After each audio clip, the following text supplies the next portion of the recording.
Pratiquement toutes les institutions ont changé, et dans cette espèce d'océan de transformation, vous avez cette petite institution stable qui se perpétue dans le temps, qui s'appelle le système pénal ou le système répressif. Wat een tegenstrijdigheid. Vrouwen en mannen proberen te resocialiseren door ze helemaal uit de maatschappij te verwijderen. Il y a une chose qui est très grave dans le punitivisme et dans le principe de répression, c'est qu'on gère tout exactement pareil. Quels que soient les vécus des gens, quelle que soit la gravité objective des actes, quelle que soit la manière de les régler différente, on homogénéise le réel. On parle de l'impunité des crimes policiers, l'impunité des crimes sexuels, l'impunité des criminels climatiques, etc. Cette catégorie d'impunité qui domine le langage de la gauche contemporaine est un très très gros problème. Je crois que c'est cette fonction policière, dont on dit toujours qu'elle doit être subordonnée à la police, qui est au fond le vrai socle sur lequel fonctionne actuellement la justice. Donc le réflexe punitiviste ou l'inconscient répressif, c'est toutes ces espèces d'instruments de pensée, mais qu'en fait nous enferment dans des pièges, nous enferment dans des impasses et nous empêchent d'agir politiquement de manière plus rationnelle.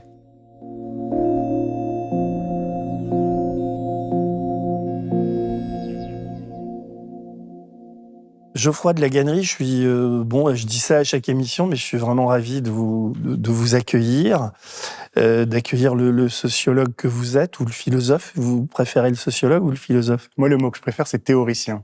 Théoricien ? Oui.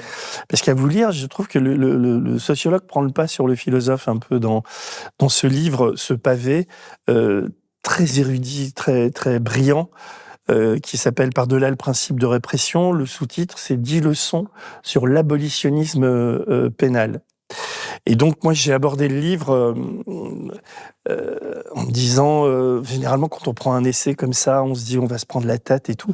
Mais c'est remarquablement écrit, quoi. Il y a une sorte vous avez une pédagogie de tout ça sur un sujet qui est quand même très difficile, âpre même, qui est celui de, comment le résumer, celui de la justice. Qu'est-ce que juger ? Est-ce qu'on doit réprimer ? Et puis vous amenez cette idée qui est un peu oubliée d'abolitionnisme. Qu'est-ce que l'abolitionnisme, etc. Donc on va en parler. Là, on a le temps qu'il faut. Je voudrais dire aussi que ce livre très épais est le fruit de conférences que vous avez faites, et qu'il y a une sorte d'avancée de cheminement de la pensée du début à la fin.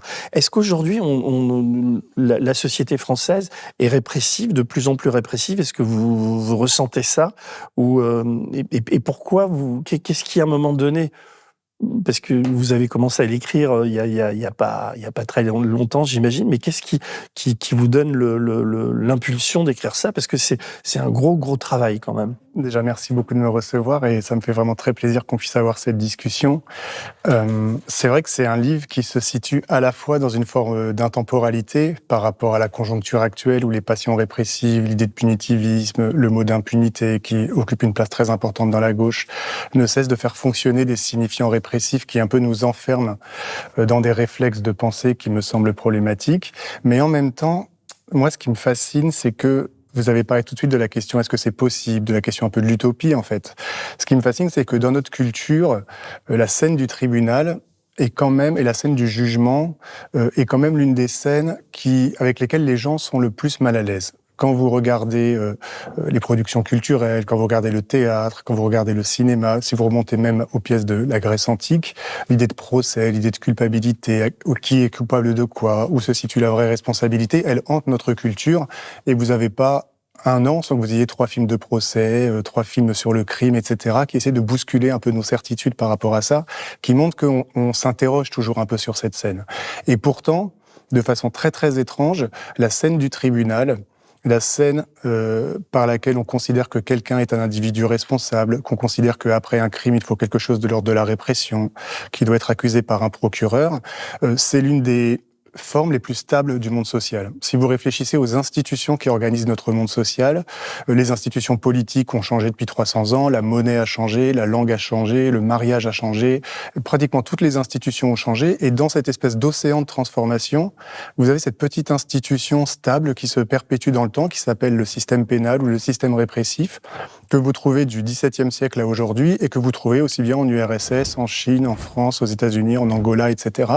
Donc il y a un écart énorme entre l'idée que quelque chose ne va pas dans ce système, qu'on sent tous qu'il y a quelque chose de toujours un peu problématique dans l'enfermement, dans tu es responsable, dans l'idée de crime, que personne n'est 100% à l'aise avec ça, et pourtant ça se maintient avec une permanence extraordinaire.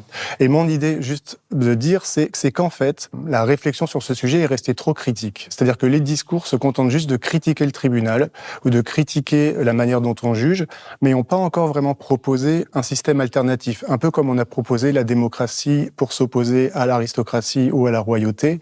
On n'a pas encore produit le contre-modèle qui nous permettrait de dissoudre le modèle ancien.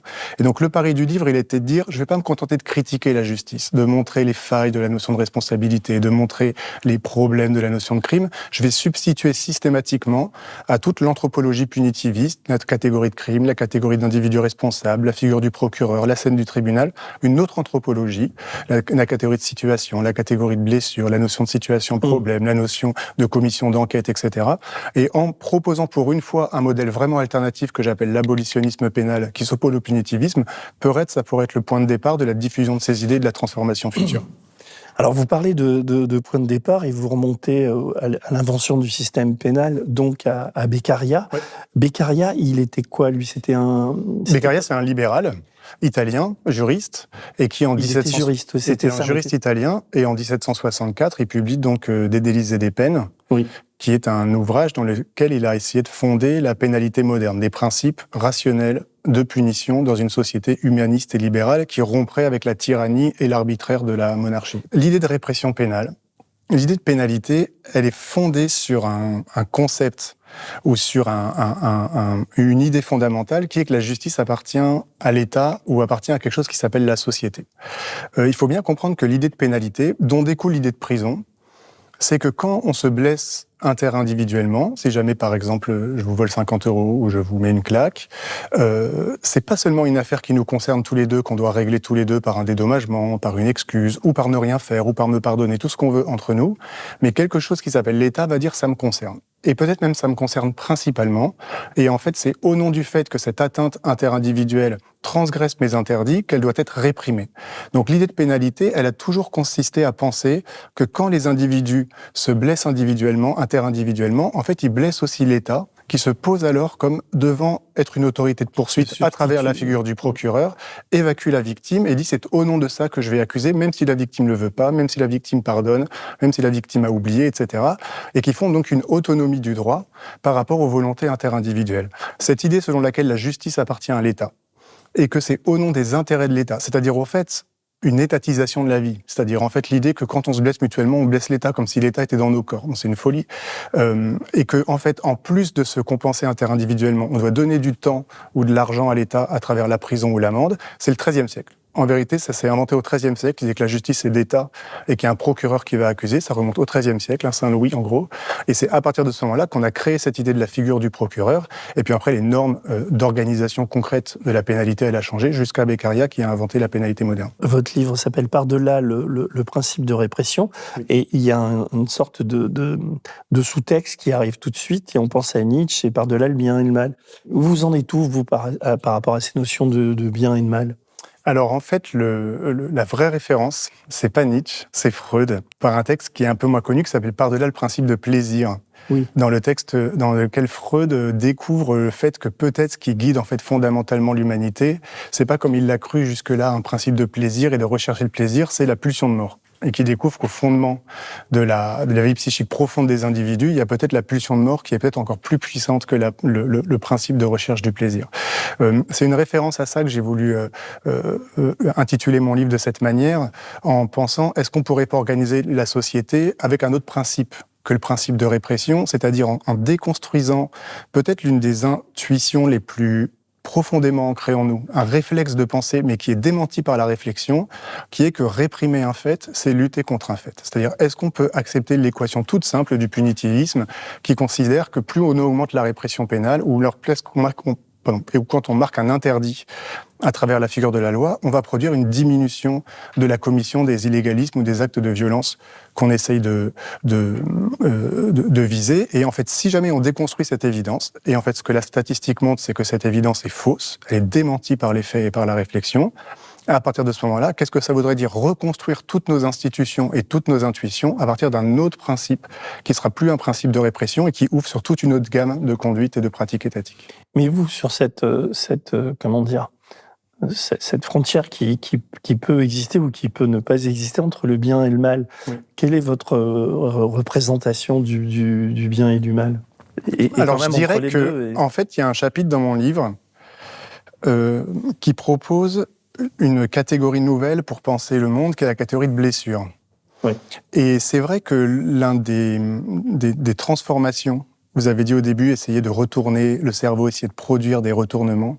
L'un des retournements qui m'a intéressé de produire dans cet ouvrage, c'est de dire qu'est-ce que ça voudrait dire qu'on substitue comme principe d'analyse des actions humaines, d'évaluation des actions humaines, non pas le principe de l'égalité, c'est-à-dire de savoir si quelque chose est légal ou pas légal. Est-ce que c'est intéressant de s'indigner quand quelque chose se produit en disant c'est illégal, il a fait ça, en plus c'est illégal, parce qu'on sait qu'il y a des choses qui sont légales et qui tuent des gens. Par exemple, si vous pensez à la famine en Afrique qui tue plusieurs millions d'enfants par an, si vous pensez à la pollution environnementale, si vous pensez aux migrants qui se noient dans la Méditerranée, si vous pensez aux gens qui meurent par des interactions avec la police dans les quartiers populaires et qui sont des actes légalisés par des non-lieux, vous avez tout un espace du légal qui est un espace du létal, qui n'empêche pas que des gens soient tués, que des gens meurent, etc. Donc ça veut dire que ce qui est légal n'est pas nécessairement ce qui n'est pas létal, n'est pas nécessairement ce qui tue pas. Et à l'inverse, vous pouvez avoir des actions illégales, le SOS Méditerranée qui va sauver des migrants, des faucheurs d'OGM, des pratiques de cette nature, ou Jacqueline Sauvage qui se protège contre son mari, etc., qui, elles, vont produire une forme d'action de justice ou qui vont essayer de diminuer la blessure dans le monde. Donc la substitution que j'essaye de produire dans le livre, c'est de dire plutôt que de penser avec des catégories d'étal réel et en pensant que le caractère d'une action positive ou négative, c'est sa légalité, j'ai proposé de substituer le concept de blessure. C'est-à-dire, est-ce qu'une action attente à la vie de quelqu'un? Est-ce qu'une action blesse quelqu'un? Est-ce qu'une action viole quelqu'un? Est-ce qu'une action agresse quelqu'un? Ou est-ce qu'une action diminue les forces de la mutilation, diminue l'exposition à la mort, diminue l'exposition au viol, etc. Et donc d'essayer de substituer la catégorie de blessure à la catégorie de crime. Ça, c'est très important parce que ça introduit, moi, ce que j'appelle dans ma pensée un vitalisme. C'est-à-dire que de penser, en fait, la gauche, ça doit être pensé quasi de manière biologique, comme l'ensemble des mesures qu'on doit prendre pour diminuer l'exposition à la mort prématurée de certaines populations, que ce soit à travers le racisme, que ce soit à travers les conditions de travail, que ce soit à travers les pratiques policières, que ce soit à travers l'incarcération, que ce soit à travers le non-accueil des migrants. Et donc, on a un critère très important d'action politique et de diagnostic du présent qui se fonderait sur cette idée protéger les forces de la vie. Il y a un texte très beau que j'aime beaucoup de Herbert Marcuse qui parle des fondements biologiques du communisme, où il dit en fait la critique du capitalisme, avant d'être une critique économique, avant d'être une critique abstraite, avant d'être une critique fondée sur la notion de valeur, c'est une critique qui doit être fondée sur l'espérance de vie, sur les besoins des individus, sur la souffrance au travail. Et si on part d'un corps mutilé, d'un corps qui souffre, et si on comprend l'exposition différentielle à la souffrance, on comprend qu'il y a quelque chose d'intolérable dans le monde. Il y a une très très belle citation de Adorno que j'adore qui dit la souffrance dit toujours passe. La souffrance dit toujours ça doit cesser. Et donc si on part de la souffrance, si on part de la blessure, on a un critère objectif pour objectiver qu'est-ce qui ne va pas dans le monde et qu'est-ce qu'on doit transformer et qui est beaucoup plus puissant que la question de la loi. Alors c'est vrai que dans le livre, vous développez beaucoup ces notions-là de souffrance, de blessure, oui, et de crime aussi. Donc, moi, j'avais une définition du crime qui me semblait assez claire, hein, c'est-à-dire, d'ailleurs, je pourrais pas la dire là, mais enfin, un crime, tout le monde, a priori, sait ce qu'est un crime. Et vous dites, non, un crime, c'est beaucoup plus compliqué que ça, c'est une construction du réel. Est-ce que vous pouvez expliquer ça? Absolument, le crime, c'est une construction du réel. Déjà, le crime, c'est une catégorie d'État. C'est-à-dire que c'est l'État qui pose un certain nombre de catégories et qui définit un certain nombre d'actions comme criminelles. Et si vous pensez par exemple à des situations de régime totalitaire ou autoritaire comme l'apartheid en Afrique du Sud, l'apartheid était légal et c'est Nelson Mandela qui était en prison. Donc la notion de crime, elle est toujours dépendante d'un État qui impose des catégories au réel et qui définit ce qui est légal et ce qui n'est pas légal. Et si jamais on accepte dans notre pensée la définition étatique du crime, on est démuni comme capacité de lutte contre des États qui produisent des meurtres ou des inégalités ou des régimes d'apartheid, etc. La catégorie de crime, elle est aussi une catégorie extrêmement bizarre d'un point de vue ontologique et philosophique, parce qu'elle dit qu'en fait, que le problème d'une action, c'est qu'elle transgresse la loi. en fait, ce qui fait problème dans une action, c'est qu'il y a un État qui fixe un interdit et qu'il y a des actions qui la transgressent et que c'est ça qui fait qu'il y a un problème et qu'on va appeler un illégalisme et donc un crime qui mérite la répression.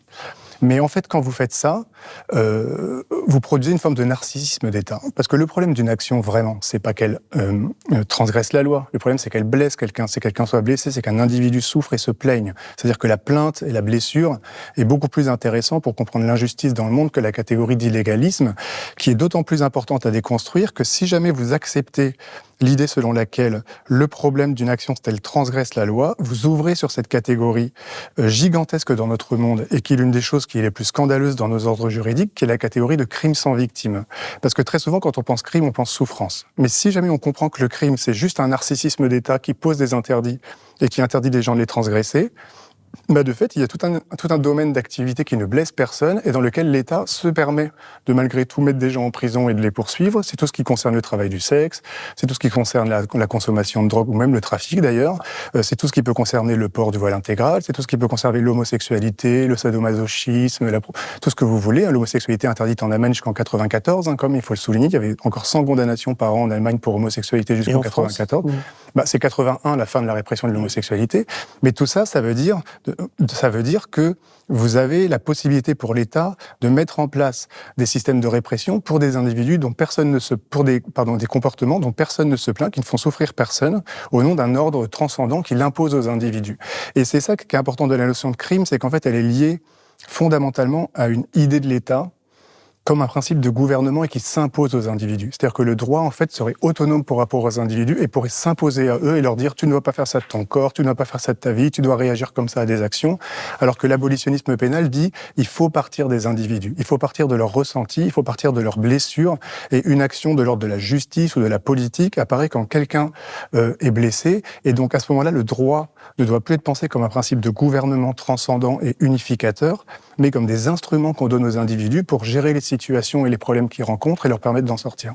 Alors pour un peu bouleverser nos principes et nos croyances, dès le départ, vous posez assez bien la question et on est très convaincu quand on vous lit que la violence d'État ou l'enfermement ne résout en rien la violence de la société. Et vous allez même plus loin. Et là, vous vous appuyez sur des exemples. Et j'aimerais que vous en parliez là. Vous parlez de la mort d'Eric Garner à New York en 2014. Et à la suite de... Donc je ne sais plus ce qu'est cette histoire, mais à la suite de ça, il y a une grève de la police. Oui. Et la grève de la police a induit une baisse de la criminalité. Est-ce que vous pouvez expliquer cet exemple ? C'est très intéressant parce qu'il faut toujours partir, et ça c'est quelque chose qui est tout à fait fondamental, c'est que vraiment ma conviction profonde, c'est que le punitivisme, c'est des intuitions, mais des intuitions fausses, et ça relève toujours d'un réflexe de pensée qui échoue par rapport au réel et à la connaissance simple, triviale, statistique du réel. Que dès que vous réfléchissez d'un point de vue international, d'un point de vue national, sur les statistiques de la délinquance, des homicides, des crimes, et sur la répression pénale, vous n'avez jamais aucune relation simple entre les deux, ce qui ne veut pas dire que par construction, à chaque fois, baisser la répression ferait baisser la délinquance. Il faut être subtil, ça dépend des types de délinquance, des contextes, mais globalement, il est impossible de faire un lien entre répression pénale et violence sociale.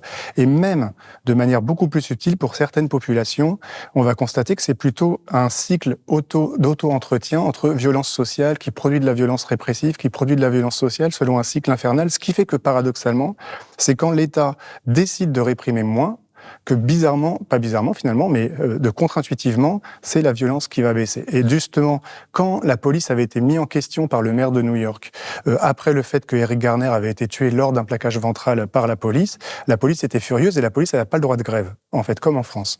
Donc, au lieu de faire la grève, elle a fait la grève des actions proactives. Elle a dit on va arrêter de fouiller, on va arrêter de faire des contrôles d'identité, on va arrêter d'assurer la sécurité dans la rue. Et leur objectif était de dire, de cette manière-là, on va faire pression sur le maire parce que la criminalité va augmenter et donc il va être obligé de notre côté. Et donc, de manière totalement contre-intuitive, on s'est rendu compte que sur plusieurs mois après, et ça a duré très longtemps les faits, ça a produit une diminution des crimes, des effractions, des cambriolages, des vols avec violence, notamment dans les communautés noires ou défavorisées, etc. Parce que, en fait, le moins grande rencontre avec la police, qui fait que moins de gens ont été soumis à des contrôles, à des fouilles, à des arrestations arbitraires, à des choses qui les mettent en colère et qui fait qu'après, ils vont activer des dispositions de colère contre la société, ont été diminuées. Et donc, moins de gens sont rentrés dans la délinquance. Et donc, l'effet a duré très longtemps. Je me souviens plus exactement de l'effet, mais pendant très longtemps, presque 6 mois après, on a abouti à une diminution de la délinquance, lui, à une diminution de l'action répressive. De la même manière, je cite Paul Butler, qui est un procureur américain, qui montre que quand il y a eu 2 États américains, le New Jersey et l'État de New York, dans mon souvenir, qui ont décidé de produire une politique de décarcéralisation, c'est-à-dire de diminuer les peines de prison et de libérer des gens, on a obtenu après une diminution de la délinquance. Ah oui, et ça se voit même sur la peine de mort. Quand on fait l'histoire de la peine de mort, à chaque fois, ce qu'on montre, c'est que, contrairement à l'intuition première qui voudrait que c'est quand la criminalité commence à baisser dans une société, qu'elle s'apaise un peu, qu'on se met à abolir la peine de mort, en fait, c'est exactement l'inverse. C'est quand on abolit la peine de mort qu'on aboutit à une diminution des homicides dans une société. En gros, ça veut dire, je finis juste là-dessus, c'est intéressant, c'est que, qu'est-ce que ça voudrait dire que l'État obéisse pas à un principe de répression, mais à un principe d'exemplarité? C'est-à-dire, qu'est-ce que ça voudrait dire qu'un État qui dirait, moi, je vais interdire inconditionnellement un certain nombre d'actions, je vais me comporter de façon vertueuse, je vais pas me comporter de façon violente, et est-ce que, d'une certaine manière bizarre dans la société, quand l'État est violent, en fait, il autorise la violence sociale parce qu'il donne pas l'exemple. Parce qu'en quelque sorte, il dit, moi, je suis l'État, j'ai le droit de taper, j'ai le droit de mettre en prison, j'ai le droit de condamner à mort. Donc, les gens se disent, alors, si jamais l'État le fait, pourquoi j'aurais pas le droit de le faire? Et ça donne un effet d'autorisation.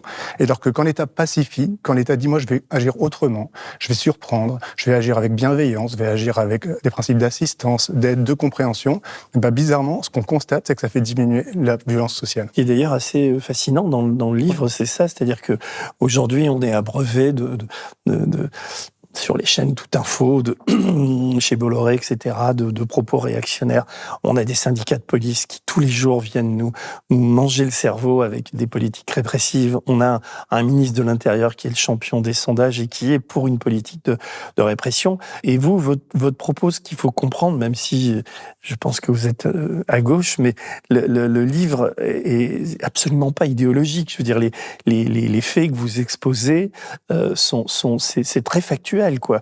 Et c'est très, ça s'enracine vraiment dans des choses réelles et des évidences. Mais évidemment, évidence que les médias ou que le public a oublié. C'est pour ça que c'est un livre, et c'est une pensée qui est salvatrice. Pour que les gens comprennent aussi de quoi est fait le livre, j'ai plusieurs citations des endroits où je vais vous lire et vous pourrez réagir après. Ça, je veux dire, ça complète ce que vous êtes en train de dire. C'est tout au début du livre, page 19. Vous dites, la question qu'il faut poser, donc celle-ci.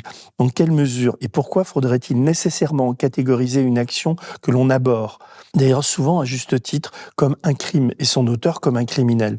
Le crime, entre guillemets, n'est pas une propriété ontologique d'un acte, c'est le résultat d'une opération de catégorisation.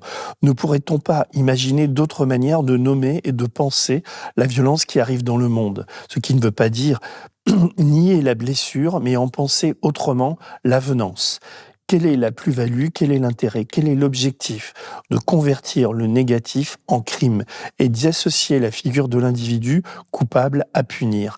Est-ce qu'en recourant si automatiquement à cette catégorie, nous ne sommes pas victimes d'un phénomène de dépossession symbolique et linguistique qui nous prouve d'autres modalités d'appréhension de ce qui survient dans le monde? Oui. C'est vrai, je suis très sensible à ce que vous avez dit, ça me touche beaucoup parce que le principe pour moi du livre, il n'a pas été de dire « je suis un abolitionniste pénal et je vais vous montrer que j'ai raison ». Et c'est le point de départ dans l'introduction que je vais dire à quelles conditions est-ce qu'on peut penser une mise en question radicale de l'abolition pénale et est-ce qu'on est à l'aise avec ces principes-là de critique de la répression, de critique de la prison? Est-ce que les statistiques nous donnent raison ou est-ce qu'elles nous donnent tort? Est-ce qu'on peut appliquer ça aux grands cas comme les criminels en série, les violeurs en série, les tueries de masse, les attentats? Et essayer de me dire, moi, je vais pas de partir de l'idée que j'ai raison et le démontrer, je vais partir de, supposons qu'on puisse le penser, est-ce que les faits nous donnent raison, est-ce que la raison nous donne raison, ou est-ce qu'on peut pas le penser, etc. Donc c'était plus un livre d'auto-expérimentation d'une hypothèse que d'affirmation d'une thèse que j'aurais choisie au préalable. Vous venez de parler juste de la droite, et qu'est-ce qui peut expliquer cette espèce de frénésie, de punitivisme de la répression de la droite? Et c'est vrai que c'est un mystère pour moi, j'y réfléchis beaucoup, parce qu'on sait très bien qu'elle est un peu fausse, ce punitivisme, puisque quand ça tombe sur quelqu'un de leur camp, C'est-à-dire quand ça tombe sur un policier ou quand ça tombe sur un ancien président de la République, tout d'un coup, ils vont trouver des réflexes anti-punitivistes et ils vont dire la justice est trop cruelle, la justice est arbitraire, je soutiens mon ami, c'est un scandale que les policiers soient en prison.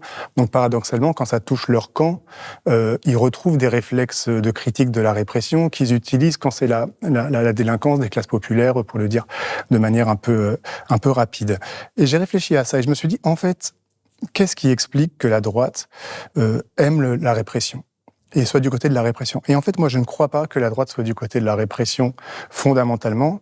Je crois que ce que la droite essaye de faire, c'est de solidifier la catégorie de crime et de solidifier la manière dont la catégorie de crime oriente notre attention vers une certaine manière de mettre à mort dans nos sociétés pour s'innocenter de la manière dont la droite met à mort de sa manière à elle et dont la bourgeoisie ou la classe dominante met à mort. En gros, les homicides dans nos sociétés, ils se produisent, on le sait, à 90% dans les fractions précarisées des classes populaires. C'est la manière dont les classes populaires se tuent qui fonctionne par la catégorie de l'homicide. Mais si vous regardez comment on tue dans notre société, on tue de bien d'autres manières que par la figure de l'homicide. On tue par des politiques migratoires racistes, on tue par le pillage des pays africains, on tue par l'allongement de la durée du travail, on tue par le déremboursement des médicaments, on tue par des politiques qui ne font pas la lutte contre l'homophobie ou la transphobie à l'école, etc. Donc en fait, la droite, elle produit du létal. Elle produit de la mort tous les jours et de la mise à mort. Mais ces mises à mort, elles sont moins visibles et elles sont moins patentes parce que précisément, elles apparaissent pas à travers la figure du meurtre direct. Vous voyez ce que je veux dire? Elles apparaissent à travers des décisions, des décisions administratives, des lâchetés, de l'indifférence morale au sort des plus précaires, etc. Et donc, moi, j'ai une hypothèse maintenant qui veut que la droite, en fait, elle n'est pas pour la répression, elle cherche son innocence. Elle cherche, en fait, à se sentir innocente des meurtres et des morts qu'elle produit par les décisions qu'elle prend, et elle met l'accent sur la manière dont les classes populaires tuent pour, en quelque sorte, qu'on voit moins la manière dont la classe dominante tue. D'ailleurs, ce que vous dites, ça va au-delà de la droite. Ça pourrait être une définition de la droite et de la gauche, parce que des gens qui se disent à gauche participent de ces croyances. Oui, c'est un critère. Après, entre la gauche nominale et la gauche réelle, on sait qu'il y a un écart énorme. Ça, je pense que c'est pas un scoop. Mais ce qui est vrai, en tout cas d'un point de vue, si on veut être un peu radical, c'est qu'il n'y a rien à gagner dans la gauche à être du côté du punitivisme. Qu'il n'y a rien à gagner en termes de lutte contre la violence, en termes de diminution de l'exposition à la violence, en termes de création d'un monde plus juste, en termes de triomphe des forces du savoir et de l'esprit par rapport aux réflexes spontanés, à manier les catégories de crimes, de répression, d'impunité, etc. Que le punitivisme n'est jamais une victoire du progressisme. Le punitivisme, c'est toujours une victoire du conservatisme dans le progressisme, et ça ne lutte pas contre la violence, et ça ne façonne pas un monde plus juste et plus égalitaire. Pour que les gens comprennent aussi, je vais vous lire un peu plus loin dans le livre. C'est un peu votre intuition de départ, pourquoi vous lancez dans ces travaux. Vous écrivez l'une des intuitions qui vont en quelque sorte guider cet ouvrage et qu'il y a une tension consubstantielle entre le réel et le dispositif de la répression. Dès qu'on l'interroge à partir de connaissances précises, dès qu'on la soumet à la critique rationnelle, dès qu'on l'examine de près, la doctrine punitiviste s'effrite. Cette doctrine ne semble pouvoir se déployer qu'à la condition de s'adosser à des éléments mythologiques ou de partir d'une perception biaisée du réel. Elle est en quelque sorte minée de l'intérieur, toujours menacée de s'autodétruire. Et c'est pourquoi celles et ceux qui la défendent n'ont souvent pas grand-chose à opposer aux arguments que leurs sentiments, qu'on ne peut pas faire autrement. Et ils justifient donc de manière purement tautologique l'institué par l'habitude. Je pense, écrivez-vous, qu'il n'y a pas de punitivisme sans mauvaise foi. Et c'est cette donnée qui explique fondamentalement la nécessité d'élaborer à la place une politique abolitionniste. Oui, c'est vrai que c'est l'essence même. Tout ce que vous allez écrire plus loin prouve ça, quoi. Enfin, c'est ça qui est.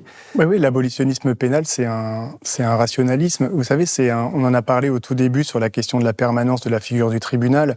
Il y a une comparaison que je prends souvent dans le livre, qui est la comparaison entre le système judiciaire et la médecine, qui est très intéressant parce que la médecine est une science qui gère une pratique qui gère, elle aussi, des phénomènes de blessures qu'on peut se faire de façon interindividuelle à travers les virus, à travers les bactéries, à travers les infections sexuellement transmissibles, le VIH, etc., le Covid. Donc, la médecine est une pratique qui déjà gère un certain nombre d'interactions par lesquelles nous nous blessons mutuellement. Et on sait d'ailleurs que la frontière entre système criminel et système médical, elle n'est pas simple, puisque vous avez des transmissions de maladies qui sont criminalisées, comme le VIH dans certains pays. Donc, c'est pas facile de savoir où est la frontière entre les deux. Par contre, ce que je constate, c'est que dans la médecine, dès qu'on a eu des nouvelles connaissances, et dès qu'on a eu des nouvelles connaissances de comment fonctionne une bactérie, comment fonctionne un cancer, comment fonctionne un virus, comment fonctionne le Covid, comment fonctionne le VIH, eh ben on a changé la thérapeutique, on a changé les instruments pour le soigner, on a changé les lieux pour les soigner, on a changé les méthodes de prise en charge. Et c'est cette idée selon laquelle on part des connaissances nouvelles qu'on a sur des phénomènes qui guident la production de nouvelles pratiques, qui fait que la médecine est une discipline en permanence en progrès et qui a produit des conquêtes extraordinaires sur l'espérance de vie et sur la santé de chacun. Il suffit d'aller dans un musée de la médecine à Odéon, de voir comment soigner les gens il y a 300 ans, quand on faisait la saignée, des choses comme ça. Bon, si un médecin arrivait avec les mêmes instruments aujourd'hui chez vous pour vous soigner, vous le verriez comme un fou et vous vous diriez non, mais c'est plus comme ça qu'on gère si j'ai de la fièvre ou si j'ai la grippe. Mais le bizarre, c'est que cette permanence-là, on l'accepte totalement dans le système pénal. Le système pénal gère aussi des blessures individuelles. C'est un système qui gère la manière dont les conduites individuelles sont régulées. Depuis 300 ans, vous avez eu la psychanalyse, la psychologie sociale, l'anthropologie, la sociologie, l'urbanisme, qui ont produit des connaissances extraordinaires sur comment fonctionnent ces domaines de la vie humaine. Et pourtant, on juge exactement de la même manière, avec les mêmes catégories, avec les mêmes pratiques, avec les mêmes figures de l'individu responsable, du procureur, de la catégorie de crime, etc. Et donc, on ne branche pas du tout l'appareil pénal sur la connaissance alors qu'on l'accepte dans la médecine. Donc, l'idée du livre, l'idée de dire partons de qu'est-ce que Durkheim nous a appris, qu'est-ce que l'école de Chicago nous a appris, qu'est-ce que la psychologie sociale nous a appris, qu'est-ce que l'urbanisme nous a appris sur la fabrication de la violence dans une société. Et si on sort de ça, eh bien effectivement, tous les éléments qui sont à la base du punitivisme apparaissent comme des rites, des croyances, des réflexions, des choses qu'on peut très très patiemment déconstruire et donc qui ouvrent la voie sur tout un univers parce que effectivement, ça je le dis parce qu'on l'a pas encore dit, l'abolitionnisme pénal n'est pas seulement un abolitionnisme, c'est-à-dire c'est pas seulement de dire j'abolis le système pénal, c'est reconstruire tout un ensemble d'institutions, tout un sens de la justice, tout un langage et toute une pratique politique. Justement, vous expliquez on comprend assez bien en vous lisant, puis c'est une telle évidence que l'État aujourd'hui fonctionne sur le principe de répression. Je veux dire, la répression est fondatrice de ce qu'est l'État. Et la question qu'on peut se poser, c'est quelle forme pourrait prendre un État qui ne fonctionnerait pas sur le principe de répression. Je crois qu'à un moment donné, vous substituez, vous parlez plutôt de répression, vous parlez d'exemplarité. Oui. Et donc, comment fonctionnerait un État qui ne serait pas répressif, mais exemplaire, si c'est ça l'idée? Absolument. J'utilise les débats sur l'abolition de la peine de mort, qui est l'un des premiers mouvements abolitionnistes, parce que c'est vrai que quand on dit que l'abolition pénale est une forme d'utopie, on oublie qu'il y a eu des mouvements abolitionnistes. On a aboli le délit d'homosexualité, on a aboli l'emprisonnement pour dette, on a aboli la peine de mort, donc il y a eu des mouvements abolitionnistes, il s'agit juste d'étendre ce type de conquête-là, de germe en quelque sorte, à quelque chose de plus général. L'abolition de la peine de mort, c'était de dire, on ne peut pas être un État et dire, il est interdit de tuer et tuer. C'est-à-dire que c'est contradictoire de dire il faut pas tuer et tuer. Et d'ailleurs, vous savez que aux États-Unis, quand vous avez un condamné à mort, sur le certificat de décès, à la cause de la mort, il y a marqué homicide. Puisqu'effectivement, c'est un homicide. Vous êtes tué par quelqu'un. Donc ça veut dire que l'État, en fait, n'interdit pas de tuer. Mais l'État dit, je me réserve le droit de tuer et je t'interdis aux autres de tuer, donc ne peut pas moraliser. Si on étend ça à l'ensemble des actions, on dit un État ne devrait pas non plus voler, donc ça empêche la catégorie d'amende. Un État ne devrait pas non plus enlever, donc ça empêche l'arrestation. Un État ne devrait pas séquestrer, donc ça empêche la prison. Un État ne devrait pas cambrioler, donc ça empêche la perquisition. Donc si jamais on supposait qu'on étendait la logique de la peine de mort à toutes les pratiques violentes de l'appareil répressif, on fait tomber en fait l'idée de répression. Et à partir de ce moment-là, on ouvre effectivement sur l'idée d'un État qui doit fonctionner extrêmement différemment. Alors, il y a deux choses importantes. La première, c'est que l'abolitionnisme pénal, c'est un pluralisme. C'est-à-dire qu'il y a une chose qui est très grave dans le punitivisme et dans le principe de répression, c'est qu'on gère tout exactement pareil. Le crime, c'est une notion, on en a parlé tout à l'heure, qui est homogénéisante parce qu'on considère qu'une action, son problème, c'est qu'elle a transgressé la loi.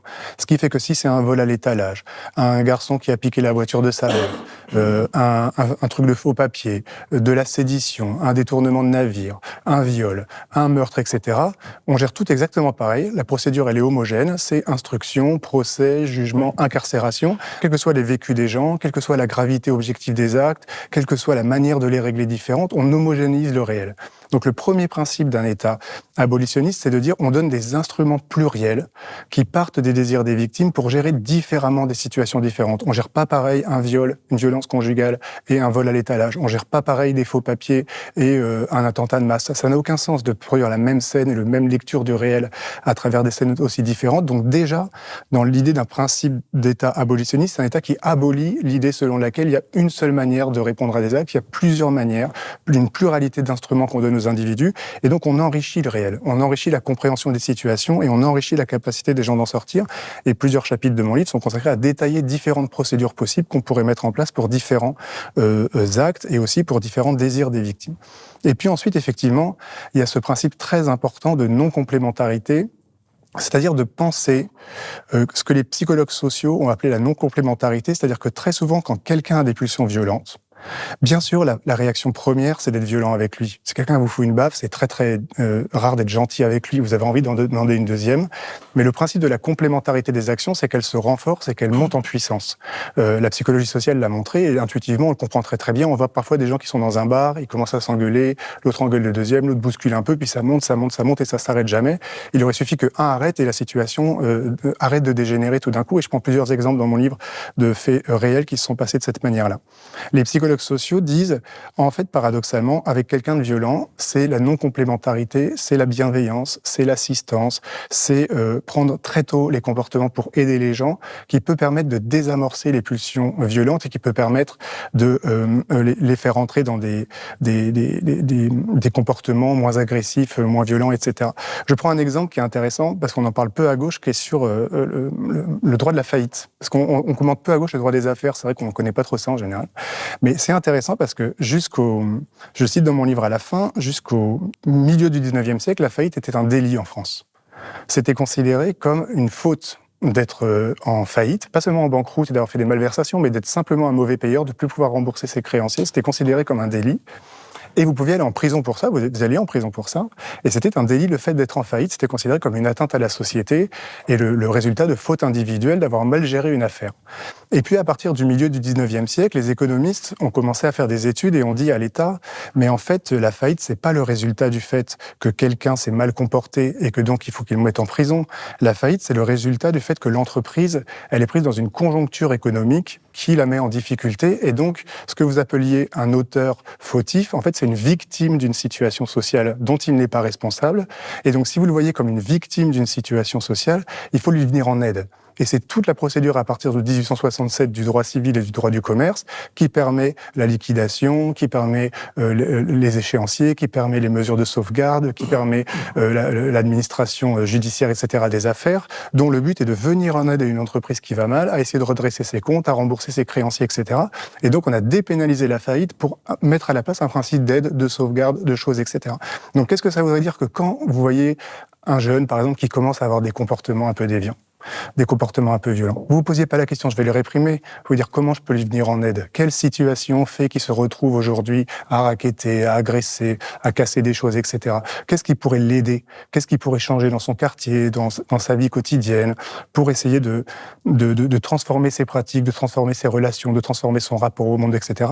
Donc on développerait un principe d'assistance, de générosité, de compréhension, d'étude, de désamorçage, beaucoup plus qu'un principe de répression. Et de cette manière, on pourrait, à mon avis, orienter les comportements de manière beaucoup plus rationnelle. C'est intéressant, mais il y a un mot que j'aimerais que vous expliquiez, parce que ce qui s'oppose à ça, vous parlez à un moment donné de ce qui s'oppose à l'abolitionnisme pénal, c'est l'inconscient répressif. C'est quoi l'inconscient répressif ? L'inconscient répressif, c'est tout ce qui, dans nos sociétés, nous fait croire deux choses. La première, c'est que quand arrive un acte qui nous scandalise, il faut que la personne soit punie. C'est-à-dire d'avoir comme réflexe spontanément ancré en nous que la réaction normale à une situation problématique ou à un acte qui blesse, c'est la répression. Et d'un point de vue plus politique, c'est de penser que cette action-là pourra avoir un effet dissuasif et de diminution de la quantité de violence dans la société. Donc c'est toute cette espèce d'anthropologie implicite en nous qui fait qu'on est très souvent des complices du punitivisme, la question de la plainte, la question d'appeler la police dès qu'on voit quelque chose dans la rue qui nous gêne, la question de dire il a mérité d'aller en prison. Donc tous ces petits réflexes de la vie quotidienne et qui se voient alors de manière particulièrement patente aujourd'hui dans la gauche et dans certains mouvements progressistes à travers le langage de l'impunité et cette catégorie d'impunité qui a envahi la politique contemporaine, notamment sur les violences sexuelles, mais pas seulement, sur la question du climat, sur la question de la police. On parle de l'impunité des crimes policiers, l'impunité des crimes sexuels, l'impunité des criminels climatiques, etc., l'impunité des hommes politiques. Cette catégorie d'impunité qui domine le langage de la gauche contemporaine, qui est un très très gros problème, parce que ça veut dire qu'on est en train, dans la gauche et dans les mouvements les plus progressistes, à ratifier un diagnostic qu'on a toujours combattu et qui a toujours été porté par la droite et l'extrême droite, qui est que s'il y a un problème dans le monde, c'est parce que les criminels ne sont pas punis et qu'on le réglera par une répression plus élevée et plus grande. Donc le réflexe punitiviste ou l'inconscient répressif, c'est toutes ces espèces d'instruments de pensée qu'on utilise spontanément pour régler la question de la blessure et de la violence, mais qu'en fait nous enferme dans des pièges, nous enferme dans des impasses et nous empêche d'agir politiquement de manière plus rationnelle. Alors, je dis que le livre est truffé d'exemples. Il y en a un qui m'a séché, quoi, parce que je trouve que cet exemple-là, il est, s'il y en a un qu'on doit ressortir de votre livre et qui est la démonstration que la criminalité d'une société ne dépend pas de cette répression, c'est l'étude de ces deux économistes en 2000 oui. À propos de l'avortement. Et je l'ai relu. Je ne vais pas vous lire, je préfère que vous l'expliquiez, c'est vraiment incroyable. Enfin, c'est incroyable. On y croit, mais je veux dire, c'est le plus bel exemple de comment se fabrique la violence et le mal, quoi. C'est extraordinaire. Moi, je l'ai découvert en faisant ce livre et je pense que c'est peut-être l'une des études les plus importantes et qui devrait être la base d'une réflexion de gauche ou rationnelle sur la question de la violence dans une société. Ça part du fait qu'à partir de 1991, on observe dans tous les États américains une baisse extraordinaire des violences interpersonnelles et des homicides. Je me souviens plus des taux exactement, ça fait longtemps que j'ai écrit ces chapitres-là, mais à hauteur de 50%, et que vous avez vraiment une baisse de la violence interpersonnelle qui est tout à fait considérable aux États-Unis. Se pose la question d'où ça vient. Comment est-ce qu'on peut expliquer la baisse de la délinquance et de la violence interpersonnelle et de l'homicide aux États-Unis? Et donc, vous avez tout un ensemble d'études qui ont cherché dans les hypothèses traditionnelles, donc répressives, qui ont cherché dans l'efficacité de la police, qui ont cherché dans les nouvelles techniques d'enquête, qui ont cherché dans la répression pénale, qui ont cherché dans la peine de mort. Et on n'a jamais réussi à trouver la moindre corrélation entre l'augmentation de l'activité répressive et la diminution du crime et du meurtre aux États-Unis. Pour le dire d'ailleurs en plus, on le sait, la peine de mort est appliquée aux États-Unis et pas en France, et les États-Unis ont proportionnellement 6 fois plus d'homicides qu'en France. Ouais. Donc je rappelle juste ça au passage. Et ces économistes ont fait un coup d'État symbolique. Ils ont cherché quelque chose que personne ne cherchait. Ils ont dit, en fait, 91, c'est 18 ans après 1973. Et 1973, c'est la légalisation de l'avortement aux États-Unis par le fameux arrêt Roe vs Wade par la Cour suprême américaine. Et ils disent, quand on examine les effets de la légalisation de l'avortement, on constate qu'il y a 2 millions d'enfants qui ne sont pas nés dans les 18 ans qui suivent cet avortement, et notamment dans 2 milieux très importants qui sont les familles pauvres et défavorisées et les familles monoparentales, c'est-à-dire très souvent les familles qui fabriquent de fait des individualités délinquantes dans les quartiers défavorisés, etc. Ou alors ça a permis à des femmes d'étaler leur naissance, donc de ne pas subir leur maternité, mais d'étaler, d'attendre d'avoir un travail, d'avoir un deuxième enfant plutôt au bout de 3-4 ans que tout de suite, etc. Et donc ça a permis aux femmes d'étaler leur maternité, de contrôler les naissances et de ne pas faire naître des enfants dans des milieux défavorisés, des milieux pauvres, des milieux qui fabriquent très souvent de la délinquance. Et comme ces enfants ne sont pas nés, ils ne sont pas devenus délinquants. Et on estime que au moins la moitié de la baisse des homicides et de la violence interpersonnelle à partir de 1991 est un effet de la légalisation de l'avortement. C'est encore vrai aujourd'hui. Plus un État a un taux d'avortement élevé, plus le taux d'homicide est faible. C'est encore vrai dans tous les États. Ça, c'est très important de penser qu'il y a quelque chose d'un lien entre les deux. Et c'est d'autant plus vrai qu'il montre que les États qui ont légalisé l'avortement un petit peu avant Roe vs. Wade, c'est-à-dire 69-70, ont commencé à voir la chute de l'homicide en 1989, en 1990, donc 2 ans avant exactement. Et donc vous avez une corrélation extrêmement robuste entre avortement et diminution de l'homicide. Ce qui est très important, c'est quoi ? C'est que ce qu'ils ont fait, ces économistes, c'est qu'ils ont dit, contrairement à ce qu'on croit, c'est des politiques progressistes qui luttent contre le crime, mais pas des politiques répressives. Ça veut dire quoi ? Ça veut dire que... Qu'est-ce que ça voudrait dire de penser la lutte contre l'insécurité, contre la violence sociale, par des politiques progressistes, des politiques de conquête de droits, des politiques féministes, des politiques de redistribution, beaucoup plus que par la police et par la prison. Moi, vous savez, très souvent, à gauche, on est mal à l'aise avec le slogan de la droite, la sécurité, c'est la première des libertés. Moi, je crois absolument à ça. Je pense que c'est très important de pouvoir marcher dans la rue sans avoir peur d'être agressé. Je crois que c'est une conquête énorme de nos sociétés modernes, le fait qu'on n'a pas peur de se faire agresser, que tout le monde soit pas armé dans la rue, qu'il n'y ait pas des gangs. Je pense que c'est ultra, ultra important. On ne mesure pas le bénéfice que c'est de vivre dans une société où on n'a pas peur en permanence d'avoir des gens dans la rue qui nous agressent. Je pense que c'est vraiment une liberté extraordinaire. Mais ce que montrent à chaque fois les statistiques, c'est que la sécurité, c'est la sécurité sociale. La sécurité, c'est la redistribution. La sécurité, c'est la politique féministe.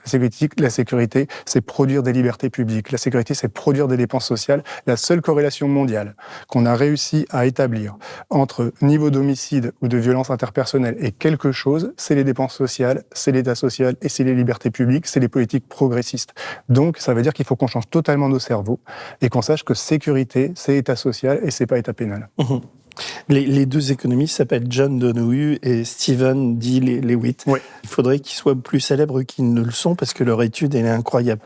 Alors, il y a un autre auteur, sociologue qui parcourt tout le livre, c'est Durkheim. Oui. Et vous expliquez, que la souffrance ne rachète pas la souffrance, quoi. Oui. Et je vous cite, parce que c'est dans les pages où vous commencez à parler de Durkheim. Ce qu'il faut dire, c'est que vos conférences, en tout cas le livre, où vous prenez, tout à l'heure on parlera d'autres sociologues, moi un que je connaissais pas qui s'appelle Fauconnet. Enfin, vous pourrez nous expliquer un peu en quoi ils ont nourri votre réflexion. Pour Durkheim, vous dites, d'abord Durkheim s'en prend à l'idée selon laquelle la peine pourrait rétablir une sorte d'équilibre en infligeant de la souffrance à celui qui a infligé de la souffrance. Ce calcul lui semble à peu près aussi absurde que si, pour guérir un bras malade, un médecin, c'est ce que vous disiez tout à l'heure, disait qu'il fallait commencer par amputer l'autre bras. La douleur est toujours un mal et on ne peut lutter contre un mal en ajoutant un autre mal. Durkheim développe en quelque sorte ici des arguments qui relèvent de la théorie morale. Il n'y a aucun sens rationnel à condamner l'acte de blesser en utilisant l'acte de blesser. Le système de punition s'autodétruit d'un point de vue moral. Le principe de répression est déraisonnable et absurde. La souffrance ne rachète pas la souffrance. Oui. À vous lire, c'est évident, mais ça a du mal à rentrer dans les cerveaux aujourd'hui. Mais ça. c'est d'autant plus important que Durkheim, c'est un des auteurs pour moi les plus fondamentaux, parce que ce que j'ai essayé de montrer dans le livre à travers les 2 premiers chapitres sur donc 2 grands sociologues qui sont Durkheim sur toutes ces analyses du crime et puis Paul Fauconnet sur la notion de responsabilité, c'est qu'en fait on trouve dans la sociologie de la fin du 19e et du début du 20e tous les instruments pour faire exploser l'état pénal, toutes les catégories de l'état pénal, les catégories de crime, le simplisme du punitivisme qui veut que le crime soit forcément quelque chose de mal qu'il faut réprimer, l'idée d'individu responsable, l'idée de crime contre la société, tout ça explose quand on lit les études de sociologie criminelle de Durkheim, ses textes sur le suicide, ses textes sur le crime ou de Fauconnet sur la responsabilité. Et effectivement, Durkheim, il produit une déconstruction méthodique du principe de la peine, et c'est très intéressant parce qu'il critique la peine d'un point de vue qui est plutôt habituel à gauche, de son individualisme, où il dit en fait la peine, c'est à la blessure ou au crime ce que la charité est à la pauvreté, c'est-à-dire que c'est une action individuelle et on ne peut pas changer quelque chose qui relève du milieu social par des actions individuelles. Il dit c'est aussi absurde de croire que la peine peut réguler le crime que de penser que la charité pourrait agir sur les causes de la pauvreté. Et si on est convaincu à gauche que la charité n'est pas suffisante pour diminuer la pauvreté, c'est des actions ponctuelles individuelles, en fait une peine c'est une charité négative que vous infligez à un individu et vous ne changerez pas les comportements qui sont produits par les milieux sociaux et les conditionnements sociaux. Mais il produit un deuxième argument, peut-être encore plus subtil, qui est sur le dolorisme, où il dit le problème de la peine, c'est que c'est une économie de la souffrance. C'est qu'en fait, ça nous promet qu'on va racheter la souffrance par la souffrance. Et il dit de ce point de vue-là, il y a quelque chose qui est une forme de mensonge faite aux victimes. Et c'est pour ça que les victimes, c'est quelque chose de très important dans l'abolitionnisme pénal, parce que quand on parle de ça, on pense qu'on se situe toujours un peu du côté des coupables, ne pas les incarcérer, les comprendre, les aider, mais c'est aussi une théorie des victimes, et aussi une théorie de la manière dont le système pénal fait souffrir les victimes inutilement en leur vendant des choses qu'ils ne pourront pas leur donner. Et l'une des choses que l'État pénal fait croire aux gens, c'est qu'on va racheter la souffrance par la souffrance. C'est-à-dire que quelque chose d'extrêmement grave s'est passé, un crime de masse, un viol en série, un viol, un meurtre, une agression dans la rue, etc., et l'État pénal va vous dire, on va essayer de vous compenser votre souffrance par une souffrance. Mais en fait, toutes les victimes le savent très bien que ça rachète strictement rien. C'est-à-dire que vous mettez quelqu'un en prison 10 ans, 20 ans, la personne, elle est morte. De toute façon, elle revivra pas. Ça ne changera strictement rien à votre blessure de mettre quelqu'un en prison, de le voir souffrir pour racheter votre souffrance à vous. Il n'y a rien de rédempteur dans la souffrance. Et c'est d'autant plus important de comprendre ça, c'est que l'État pénal, plus le crime est grave, moins il est rationnel, si on se situe de son côté. Parce que, par exemple, vous avez des procès de viol en série où vous avez 20 femmes qui ont été victimes d'un homme, et puis, comme la peine maximale, c'est 20 ans ou 30 ans, je ne sais plus, à la fin, les femmes sortent et disent donc c'était 1 an chacune. D'accord ? Ça veut dire que chaque viol, c'est 1 an. Donc effectivement, si vous vous situez dans une économie de la souffrance, paradoxalement, plus le crime est grave, si vous pensez à Salah Abdeslam, si vous pensez à des gens qui ont tué des dizaines et des centaines de gens, plus le système pénal est absurde, en fait. Plus on peut pas racheter la souffrance par l'individu, ce qui montre bien que plutôt que croire qu'on va aller mieux en faisant souffrir quelqu'un, est-ce qu'on pourrait pas tout de suite essayer de basculer dans une autre économie morale qui nous économiserait cette espèce de fausse monnaie, cette fausse échange de la souffrance qui ne rachète personne et qui n'apaise personne. Et c'est ça qu'on peut essayer de comprendre à travers un autre système. On a parlé de Durkheim, comme on a cité Fauconnet, Paul Fauconnet, oui. Qui est moi, alors franchement, je l'ai découvert en vous lisant. En quoi il est précurseur et en quoi il vous a aidé à penser ce Paul Fauconnet, c'est quelqu'un du 18e, non ? Non, c'est les années 20. Durkheim, c'est la fin du 19e siècle, et lui, c'est un élève de Durkheim, donc c'est les années 20. C'est 1927 ou 28, je crois, son livre sur la responsabilité. Fauconnet, c'est l'un des grands... il a fait un grand livre qui s'appelle La responsabilité, et qui effectivement adresse une catégorie qui est fondamentale de nos états pénaux, puisque l'état pénal suppose la figure de l'individu responsable. Puisqu'il n'y a pas de crime s'il n'y a pas d'individu qui a l'intention de commettre un crime, donc qui est tenu pour responsable d'une action. Et donc la notion de responsabilité individuelle, elle est centrale pour la notion d'état pénal et pour la notion de punition telle qu'elle fonctionne dans nos sociétés. Et le livre de Paul Fauconnet, c'est un livre qui va dire, en fait, si on fait une étude de la manière dont les sociétés construisent la responsabilité, et si on fait une étude de la manière dont concrètement comment fonctionne la société humaine et le psychisme humain, on peut montrer que la notion de responsabilité individuelle est mythologique, est un mythe, qu'elle n'est pas ancrée, qu'elle n'est pas rationnelle par rapport au fonctionnement normal par rapport au fonctionnement ou à l'analyse sociale des comportements humains, et que donc il faut chercher quelque chose qu'il appelle un monde au-delà de la responsabilité, et même ce qu'il appelle clore l'ère de la responsabilité, c'est-à-dire concevoir des institutions qui fonctionneront pas à travers un principe de responsabilité, mais un principe de solidarité, ce qu'il appelle le solidarisme. Le principe fondamental de son livre, peut-être c'est très complexe et c'est très long, donc on ne peut pas revenir sur tout, mais il y a 2 choses que dit Fauconnet que je dis rapidement. La première, c'est il dit, contrairement à ce qu'on croit, parce que ça je pense que c'est important, la punition ne vise pas le responsable. En fait, quand un acte grave se produit dans une société, on constate que les sociétés organisent très différemment qui elles vont viser. Parfois, elles vont viser tout un clan, parfois elles vont viser un esprit, parfois elles vont viser un individu qu'elles vont désigner comme la cause. Parfois même, elles prennent un individu au hasard. Dans la rue, ça s'appelle la vendetta du premier venu. Parfois, elles suivent des fourmis sur une tombe pour désigner qui est la personne qui a tué la personne de leur clan, etc. Donc en fait, il dit la responsabilité, elle est complètement désorganisée dans les sociétés humaines. Et Fauconnet en tire une théorie assez passionnante. Il dit en fait, ce qu'on comprend, c'est que ce qu'on cherche à faire quand on punit, c'est pas atteindre le responsable, c'est atteindre le crime. En fait, ce qu'on voudrait faire, c'est punir le crime, c'est remonter le temps et marquer sa réprobation contre le crime. Mais le problème, c'est que le crime est passé. c'est que par définition, le crime il est passé et qu'on remonte pas le temps. Et donc, ce qui se passe, c'est que les sociétés vont inventer ce qu'il appelle des substituts présents du passé, c'est-à-dire des choses, des êtres, des individus qui vont valoir comme représentation du crime, à qui on va infliger de la souffrance. Mais en fait, ce qu'on vise à travers lui, c'est le crime. Et si on pouvait, c'est le crime qu'on essayerait d'atteindre. Cette idée, elle est intéressante parce qu'elle nous dit qu'en fait, il y a un rapport entre le punitivisme et le passéisme. C'est-à-dire qu'en fait, dans le punitivisme, il y a cette idée qu'on voudrait pouvoir remonter le temps, qu'on voudrait pouvoir dire à la personne « tu n'aurais pas dû faire ça, pourquoi tu vas faire ça ?» Donc on se met dans une mode du reproche, et donc on essaie en permanence de remonter le temps, d'où les enquêtes sur pourquoi il a fait ça, est-ce qu'il y avait des actes préparatoires, etc. Dans l'abolitionnisme pénal, il y a cette idée qui est de dire, un peu une forme de fatalisme, mais qu'une forme de réalisme aussi, qui est de dire « de toute façon, vous remonterez pas le temps ».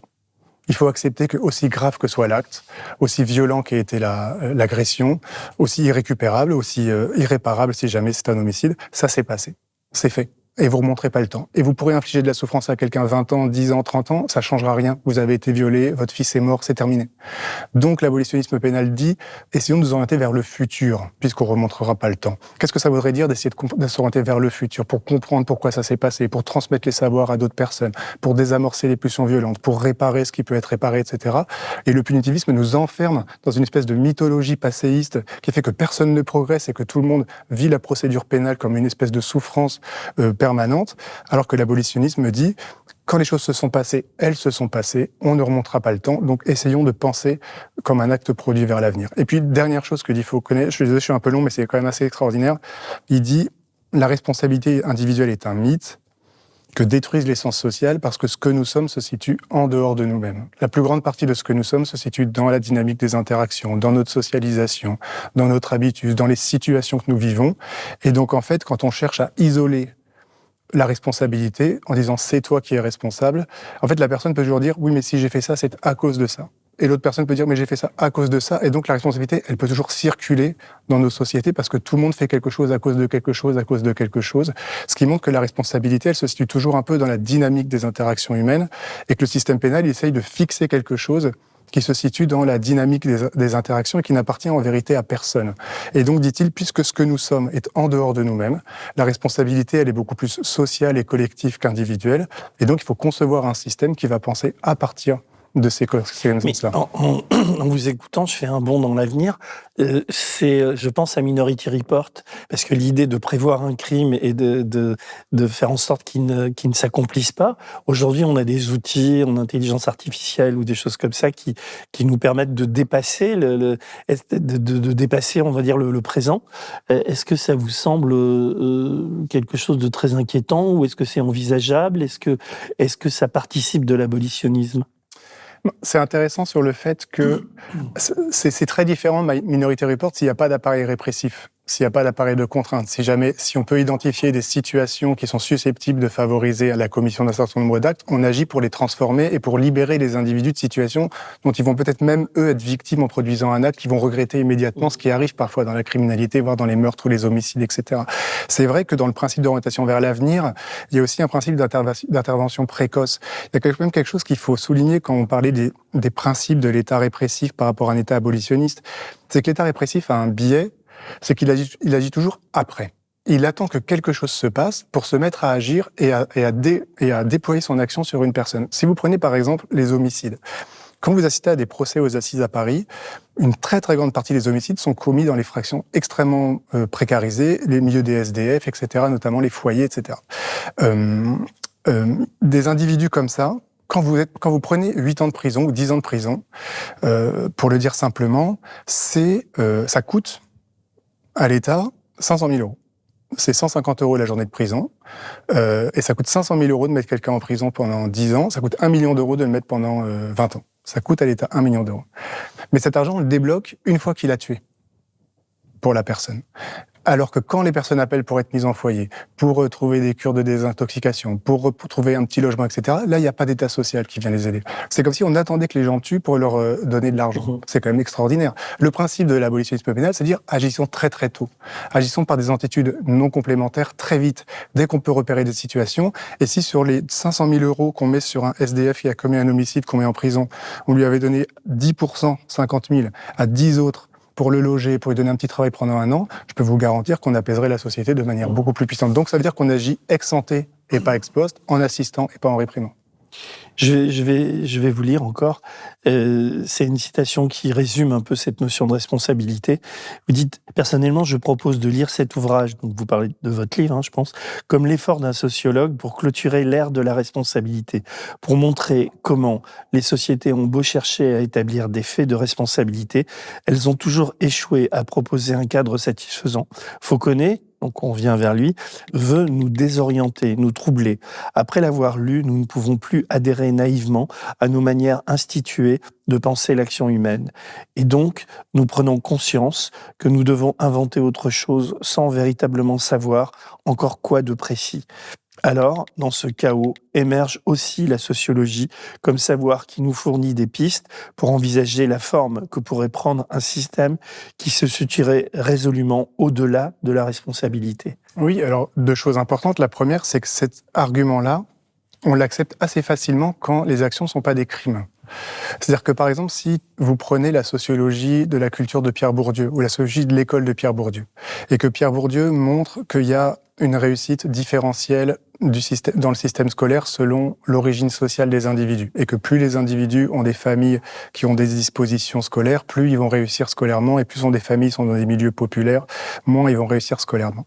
Donc vous montrez qu'il y a une détermination sociale et une origine sociale des pratiques scolaires. Il va de soi que cette explication, elle lève la responsabilité. Et jamais vous allez dire, oui, mais c'est quand même de sa faute s'il a raté le bac, oui, c'est quand même de sa faute s'il a fait un CAP plutôt que faire l'ENA. Vous comprenez bien que l'objectivation des forces sociales qui fabriquent des individualités lève la problématique de la responsabilité. Et quand on est à gauche, en général, sur l'école, on considère le mérite comme une idéologie. On ne croit pas à l'idéologie du mérite. On sait que précisément les investissements scolaires, le fait que ça plaît à certains et pas à certains n'est pas distribué au hasard, que précisément ça plaît à ceux qui sont amenés à réussir, et ça ne plaît pas à ceux qui vont s'auto-exclure, etc. Donc le mérite est ce que vous voulez déconstruire en tant que sociologue. Et paradoxalement, dès que l'action va être catégorisée comme crime, là on va dire il mérite d'être puni. Donc là on accepte l'idéologie du mérite comme un mérite négatif qu'on déconstruit quand il s'agit de l'école. Or l'action humaine elle est cohérente, on est les mêmes quand on est à l'école et quand on produit des illégalismes. Et donc moi j'ai l'idée selon laquelle le code pénal n'est pas seulement un code qui interdit de commettre un certain nombre d'actions, c'est un code qui interdit de penser sociologiquement un certain nombre d'actions. C'est comme si on nous disait, là, tu n'as pas le droit de le penser sociologiquement, parce que là, c'est un délit, donc nous avons besoin de l'individu responsable. Et moi, ce que je propose, c'est juste d'étendre la frontière de la sociologie à toutes les actions humaines, si elles marchent pour l'école, si elles marchent pour les goûts, si elles marchent pour le vote, si elles marchent pour les manières de s'habiller, si elles marchent pour les pratiques sexuelles, elles doivent marcher aussi pour la question de l'illégalisme. Et donc, à partir de ce moment-là, on part de la réalité objective des conditionnements sociaux pour reconstruire un ordre social différent. Alors pour appuyer ce que vous dites, vous donnez un autre exemple éclairant. Quand je dis que dans votre livre, il y a beaucoup d'exemples. Celui-là, moi aussi, m'a beaucoup intéressé. C'est ce qui se passe dans cette ville danoise d'Aarhus avec les jeunes gens qui partent faire le djihad, etc. Vous pouvez un peu expliciter ? Pareil, c'est un peu comme... alors c'est vrai qu'il y a beaucoup d'exemples parce que je pense que c'est important sur un sujet comme ça d'être très concret. Par exemple, sur la déresponsabilité, je parle le débat sur les accidents du travail. Qu'est-ce qui fait qu'aujourd'hui un accident du travail n'est pas considéré comme une faute d'un salarié, mais comme quelque chose qui est assuré collectivement lié aux structures du travail. Et sur la question de la répression, je cite une expérience extraordinaire qui a été menée par la police danoise, qui a constaté très vite que des garçons commençaient à se radicaliser et à vouloir partir rejoindre l'État islamique dès 2011-2012.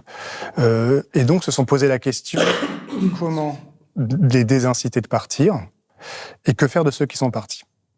On sait que dans pas mal de pays, notamment la France, l'Angleterre, c'est des méthodes répressives qui ont été choisies avec des crimes de participation à une entreprise terroriste, des incarcérations, etc.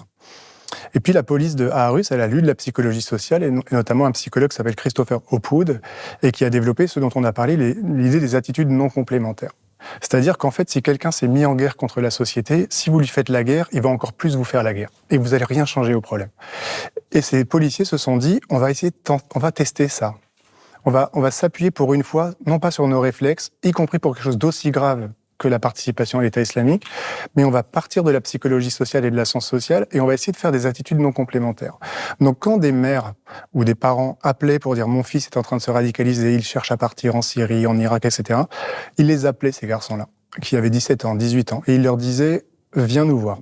Il leur disait, raconte-nous ce qui s'est passé dans ta scolarité. Raconte-nous, est-ce que tu as été victime de racisme? Raconte-nous pourquoi est-ce que tout d'un coup tu t'es mis dans une mosquée radicalisée, etc. Et ils se rendaient compte qu'à chaque fois, les gens racontaient exactement la même chose. Le racisme à l'école, les interactions avec la police, la désocialisation, puis la resocialisation dans un espace de jeunes gens islamisés, puis la radicalisation par la mise en guerre contre la société qui leur a fait la guerre, etc. Et au lieu de leur dire, on va te mettre en prison pour avoir été radicalisé, on leur dit, eh ben, on va te réinsérer, on va te donner un appartement, on va te remettre dans une université où tu pourras reprendre tes études. Ce geste-là, ils l'ont fait aussi à des gens partis, en les appelant, en leur disant, reviens, et quand tu reviendras, tu n'iras pas en prison, on va te donner un logement, on va te donner un travail, on va te remettre à l'université, etc. Et cette attitude non complémentaire, elle a produit une désincitation au départ extraordinaire. Et quand les départs explosaient en Europe, notamment en France et en Allemagne en 2015, eux, ils n'avaient plus qu'une personne qui est partie, alors qu'au début, on était parti sur des dizaines et des dizaines. Et donc, on a là un cas pratique extraordinaire, contre-intuitif, extrêmement puissant, de la manière dont on a désincité des pulsions à faire la guerre à la société par une pratique intelligente. On prend un exemple en France. Si vous prenez la trajectoire d'Hamidi Koulibaly, c'est extraordinaire la trajectoire d'Hamidi Koulibaly. Hamidi Koulibaly, c'est un jeune délinquant qui a un ami avec lequel il fait des vols de voiture. Au cours d'un vol de voiture, l'un de ses camarades est tué par la police. Il est là. Et il en est bouleversé. Le policier bénéficie d'un non-lieu. Lui, Koulibaly, va en prison. Et petit à petit, va dans le cycle classique, de plus en plus délinquant, de plus en plus de prison, etc. Quand il va en prison, il commence à faire des vidéos où il dénonce ses conditions de détention à Fleury-Mérogis, etc. Et il bascule petit à petit, il rencontre une personne radicalisée en prison, il se radicalise, etc. Et puis ça aboutit à l'attentat antisémite de l'hypercachère de Vincennes. Franchement, qu'est-ce qui nous dit que si jamais des attitudes non complémentaires lui avaient été appliquées au tout début de sa trajectoire délinquante, les choses n'auraient pas pu se passer autrement? Qu'est-ce qui nous garantit pas qu'on n'aurait pas pu échapper à l'attentat antisémite de l'hypercachère? Moi, j'en suis absolument persuadé. Donc, ça veut dire que les gens qui, aujourd'hui, prennent des mesures d'augmentation de la répression, peut-être, ils porteront une responsabilité s'il y a des attentats dans 10 ans. À un moment, vous me perturbez un peu, puisque dans le livre, et vous amenez le concept de guerre civile, et vous dites que la guerre civile doit nous aider à comprendre la pénalité. Et vous citez Foucault. Donc, d'ailleurs, j'aimerais qu'on parle un petit peu de Foucault, parce que c'est sans doute la figure tutélaire du livre, avec son livre Surveiller et punir, qui est le livre qui est sorti il y a 50 ans tout juste, en 75. C'est un peu un anniversaire avec votre livre, incroyable. 50 ans après. Et donc, d'ailleurs, Foucault, pour les gens qui ne le connaissent pas, les gens qui vont nous écouter, il y a beaucoup de gens très jeunes qui nous écoutent. Comment, brièvement, vous pourriez le présenter? Quelle est son importance dans l'histoire de la philosophie ou de la sociologie? Qui était Michel Foucault? La grandeur de Foucault, c'est d'être celui qui a introduit dans la philosophie, la politique, les objets illégitimes. C'est celui qui a écrit sur le sexe, qui a écrit sur la prison, qui a écrit sur l'asile, qui a écrit sur Pierre Rivière qui a assassiné ses parents. Donc c'est quelqu'un qui a écrit sur la médecine et les malades. Donc c'est quelqu'un qui a eu cette idée selon laquelle il fallait redonner une forme d'urgence vitale à la philosophie politique et à la théorie, en l'arrachant aux objets un peu transcendants et classiques de la phénoménologie ou de la philosophie éthique, mais en les branchant sur des mécanismes de pouvoir concrets qui se déroulent dans une société. Il y a une très belle analyse que Foucault fait dans un de ses cours où il dit, parce qu'il se définissait parfois comme philosophe et parfois comme historien, et il dit, dans ce cours où il se définit comme historien, moi je voudrais passer des historiens qui racontent la guerre à un historien qui fait la guerre. C'est-à-dire que qu'est-ce que c'est qu'utiliser l'histoire de la folie, utiliser l'histoire de la sexualité, l'histoire de la répression pénale, l'histoire de la médecine, pour faire la guerre aux institutions de pouvoir, pour montrer les endroits où elles sont transformables et produire à partir de ce moment-là des effets d'émancipation. Donc Foucault, ça a été ça, et c'est l'histoire de la folie à l'âge classique, la volonté de savoir sur la sexualité, surveiller et punir sur la prison, et l'ordre du savoir sur la question de la censure. Mais votre livre, c'est pas une suite ni une réponse, mais sans surveiller et punir, il y aurait pas eu ce livre. Il est fondateur, Surveiller et punir. Qu'est-ce que ce livre a changé dans la société française et qu'est-ce qu'il a amené? Et qu'est-ce qui vous a apporté à vous? Du point de vue de l'abolitionnisme pénal, paradoxalement, l'hypothèse de mon livre, c'est de dire que c'est un livre qui a bloqué la critique radicale de la pénalité en donnant l'impression de lui apporter sa légitimité la plus grande. Et en fait, mon chapitre sur Foucault et puis sur Michel Alexander, qui est l'autre grande représentante de cette tradition, c'est de dire, en fait, bizarrement, la manière dont on critique de façon contemporaine les institutions pénales, elles nous ont éloignés du projet abolitionniste radical. Pourquoi ? Parce que ce que Foucault a fait et qui est vrai, et qui est fondamental, donc ça, c'est pas du tout une critique, au contraire, c'est de dire la déconnexion qu'on observe dans une société entre l'activité répressive et le volume du crime montre que la répression a d'autres fonctions que de punir le crime. En fait, puisque le crime n'obéit pas à une logique simple répression-diminution, et que selon les pays, vous avez du crime et pas de répression, beaucoup de répression et beaucoup de crime, pas de crime, etc. En fait, il y a une forme d'autonomie du crime et de la répression, contrairement à ce qu'on croit. Ça fonctionne pas du tout ensemble. Et donc, la répression, elle a d'autres fonctions objectives que de réprimer le crime, et ça ouvre sur tout un champ de réflexion sur ce qu'on appelle les effets sociaux des institutions pénales. C'est-à-dire qu'en fait, les institutions pénales, comme toutes les institutions, en fait, s'inscrivent dans le cadre d'une société inégalitaire et de domination, où il y a des inégalités de classe, des inégalités de race, des inégalités de genre, de territoire, etc. Et donc la prison, comme l'école, comme l'hôpital, elle va fonctionner à l'intérieur de ces régimes de domination pour les maintenir, pour les perpétuer, pour les renforcer. Et donc en fait, la fonction de la prison, selon Foucault, elle est très intéressante. Et il dit... La fonction de la prison, c'est de créer un milieu délinquant pour contrôler les populations qui sont des menaces de sédition et d'émeute. C'est-à-dire qu'en fait, vous avez toute une population qui n'est pas dans le monde du travail, donc qui n'est pas contrôlée par le système usine, qui n'est pas à l'école, qui ne sont pas étudiants, qui ne sont pas contrôlés par le système scolaire, qui ne sont pas malades, qui ne sont pas contrôlés par le système asile ou le système hôpital, donc qui échappent à ces institutions, qui sont un peu les marginaux, les jeunes des quartiers populaires, on pourrait dire aujourd'hui, les émeutiers potentiels, etc. Et ces gens, on ne sait pas comment les contrôler, et ils peuvent toujours se rassembler pour faire des émeutes, des pillages, des révoltes, etc. Et donc la stratégie du pouvoir pour les contrôler, c'est en fait de les étiqueter comme délinquants et de les faire rentrer et sortir et rentrer en sortir dans un appareil qu'il appelle le système police-prison, qui permet de les contrôler, de les assigner à une position sociale et donc de maîtriser leur puissance de subversion. Et donc de ce point de vue-là, le système pénal n'a pas des fonctions criminelles, mais des fonctions sociales de ratification de la domination sur les populations marginalisées.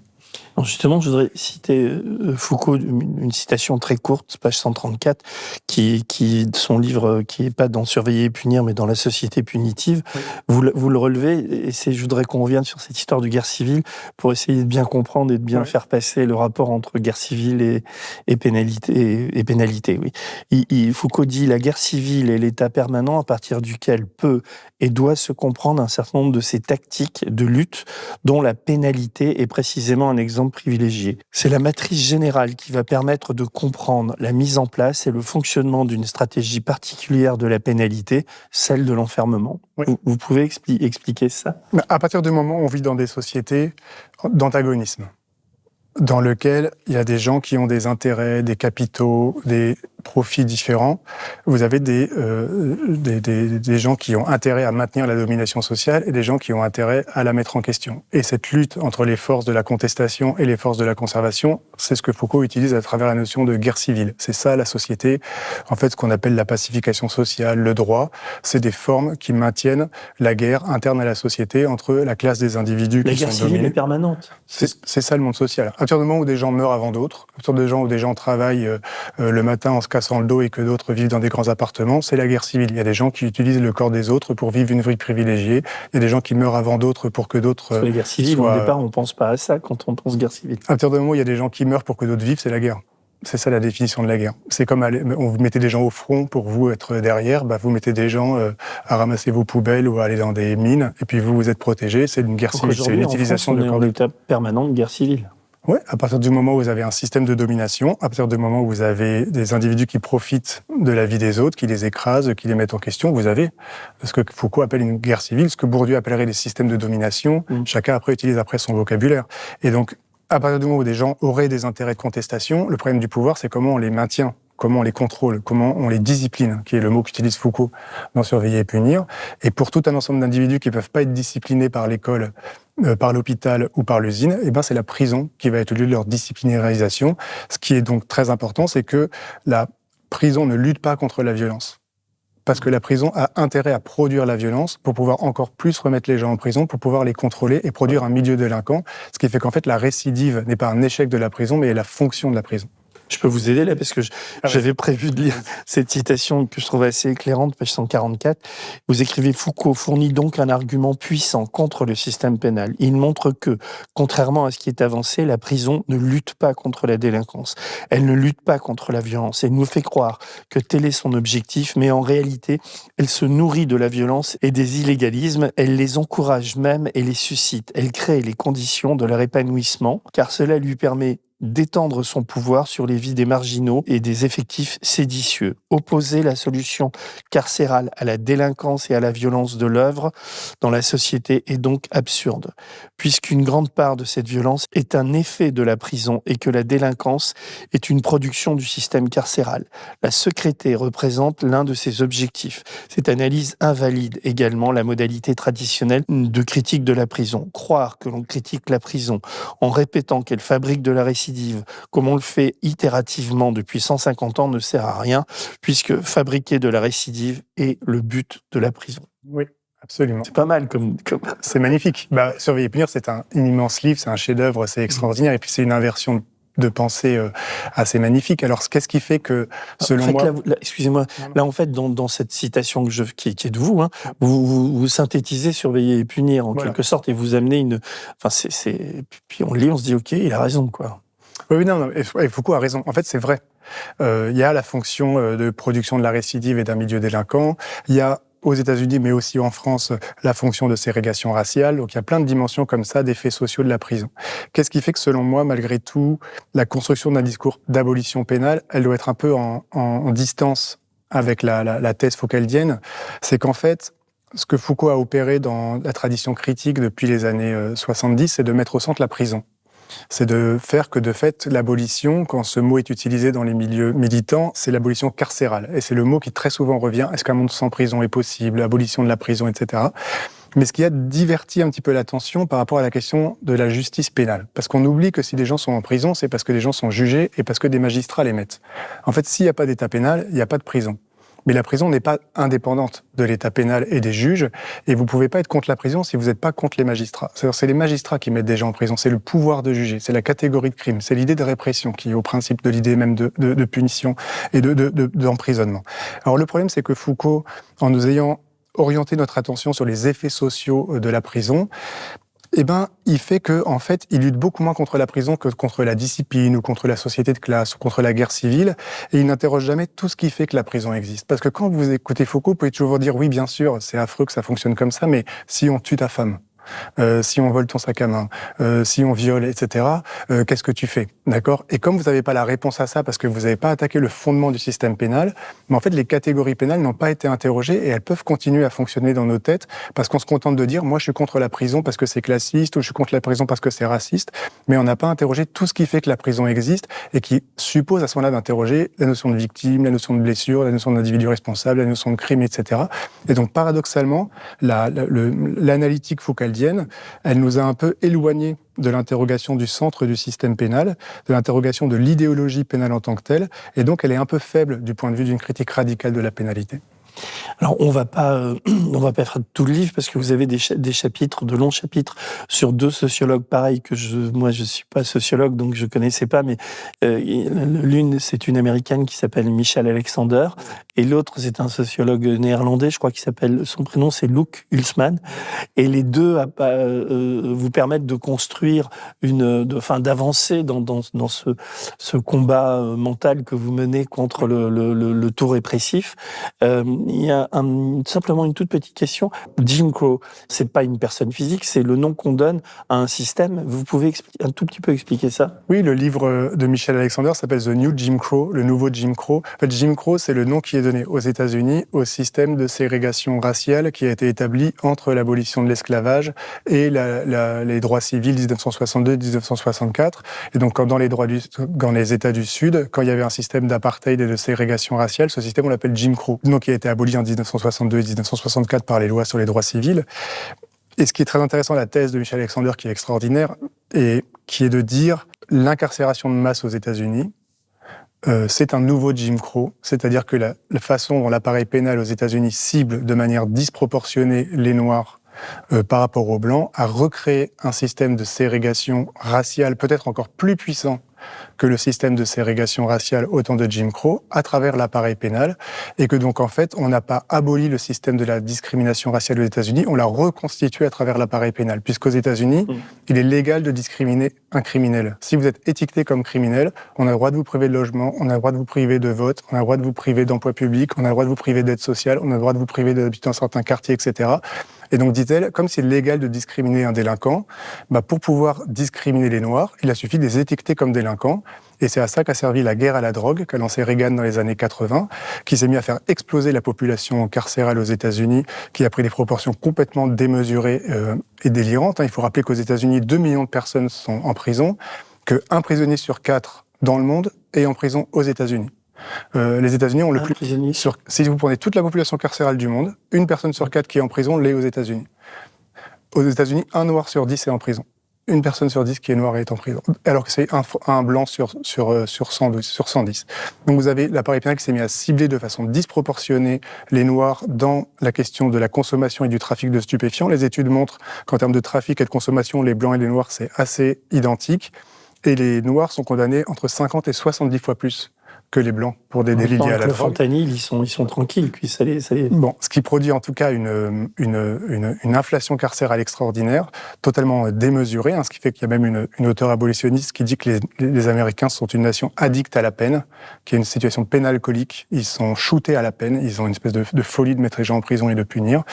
Et en tout cas, cette situation d'incarcération massive des Noirs, d'incarcération délirante, et qui ensuite rend possible des systèmes de discrimination, a fait qu'en fait, le système carcéral fonctionne aujourd'hui aux États-Unis comme un système d'institution du suprématisme blanc. Vous parlez de la peine, ça me fait penser que au cinéma sort en ce moment un documentaire fait par un photographe belge qui a passé 6 années dans une prison de Bruxelles, qui s'appelle La Peine, et on illustrera notre entretien avec des images de cet enfermement où les gardiens de prison comme les prisonniers semblent subir la même peine, et il y a des scènes où des types sortent de prison et on a l'impression qu'effectivement l'enfermement ne leur apporte rien, quoi.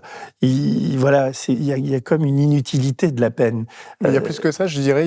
Le documentaire, il est très beau et il est très important, et c'est très important d'ouvrir la prison, parce que l'une des thèses les plus importantes à déconstruire, c'est l'idée que la prison protège la société d'un certain nombre d'individus. C'est vrai qu'on a cette intuition-là, en se disant, au moins ils sont pas dehors, donc ils vont pas agresser des gens dehors, etc. Donc il y a une fonction protectrice de la prison. Et l'un des arguments qui a été construit par pas mal d'auteurs abolitionnistes, c'est de dire, en fait, cet argument, il suppose de ne pas penser la violence interne à la prison et ce qui se passe à l'intérieur de la prison. Parce que la prison est un endroit d'extrême violence, de prisonniers entre eux, de prisonniers contre les surveillants, de surveillants contre les prisonniers. Et donc, vous avez un univers extraordinaire de violence, d'illégalisme, d'agression qui sont produits en prison.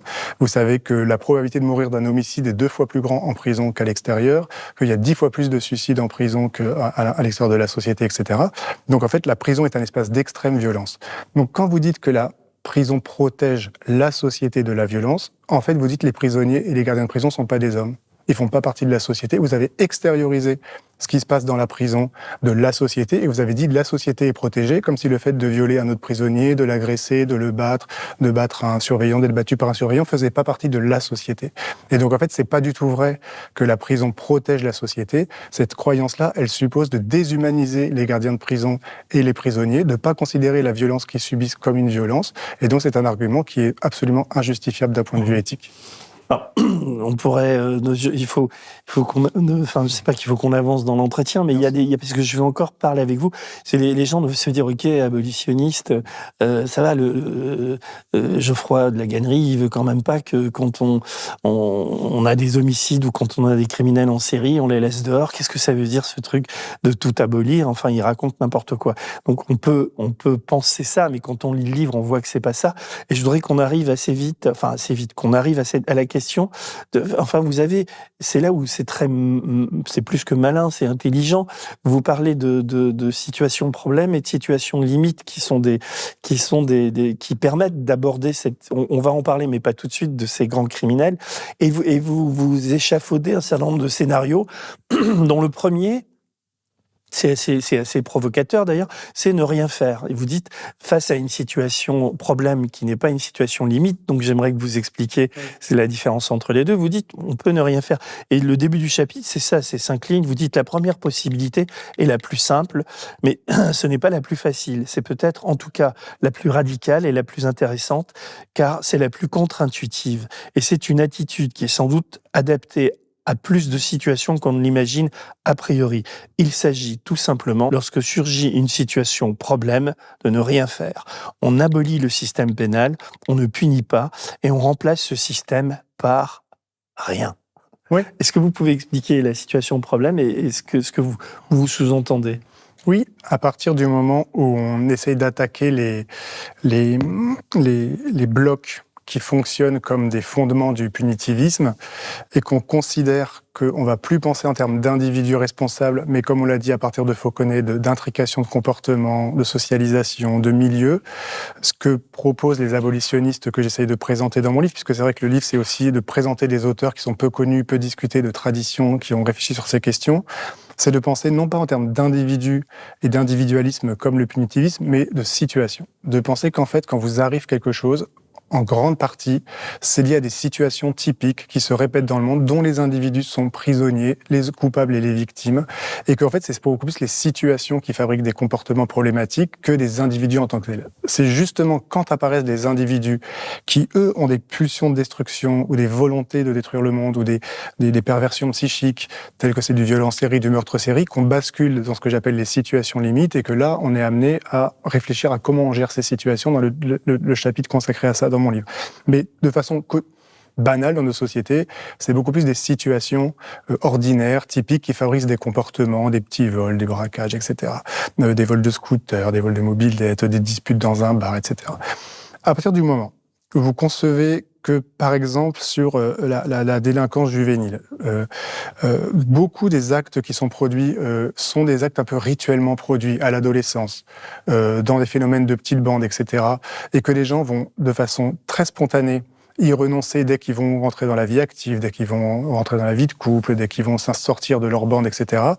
En fait, ce que les sociologues ont montré, c'est que la stratégie la plus efficace pour lutter contre la délinquance, c'est de ne pas intervenir. C'est qu'en fait, si vous intervenez, très souvent, vous allez produire un basculement de l'individu vers la délinquance qui va reproduire tout ce que Foucault a analysé, c'est-à-dire désocialisation, stigmatisation, parfois même adhésion à cette identité-là. L'État me fait la guerre, je vais lui faire la guerre, parce que c'est pas parce que c'est du crime que ça répugne les gens, ça peut attirer les gens de faire de la guerre à l'État.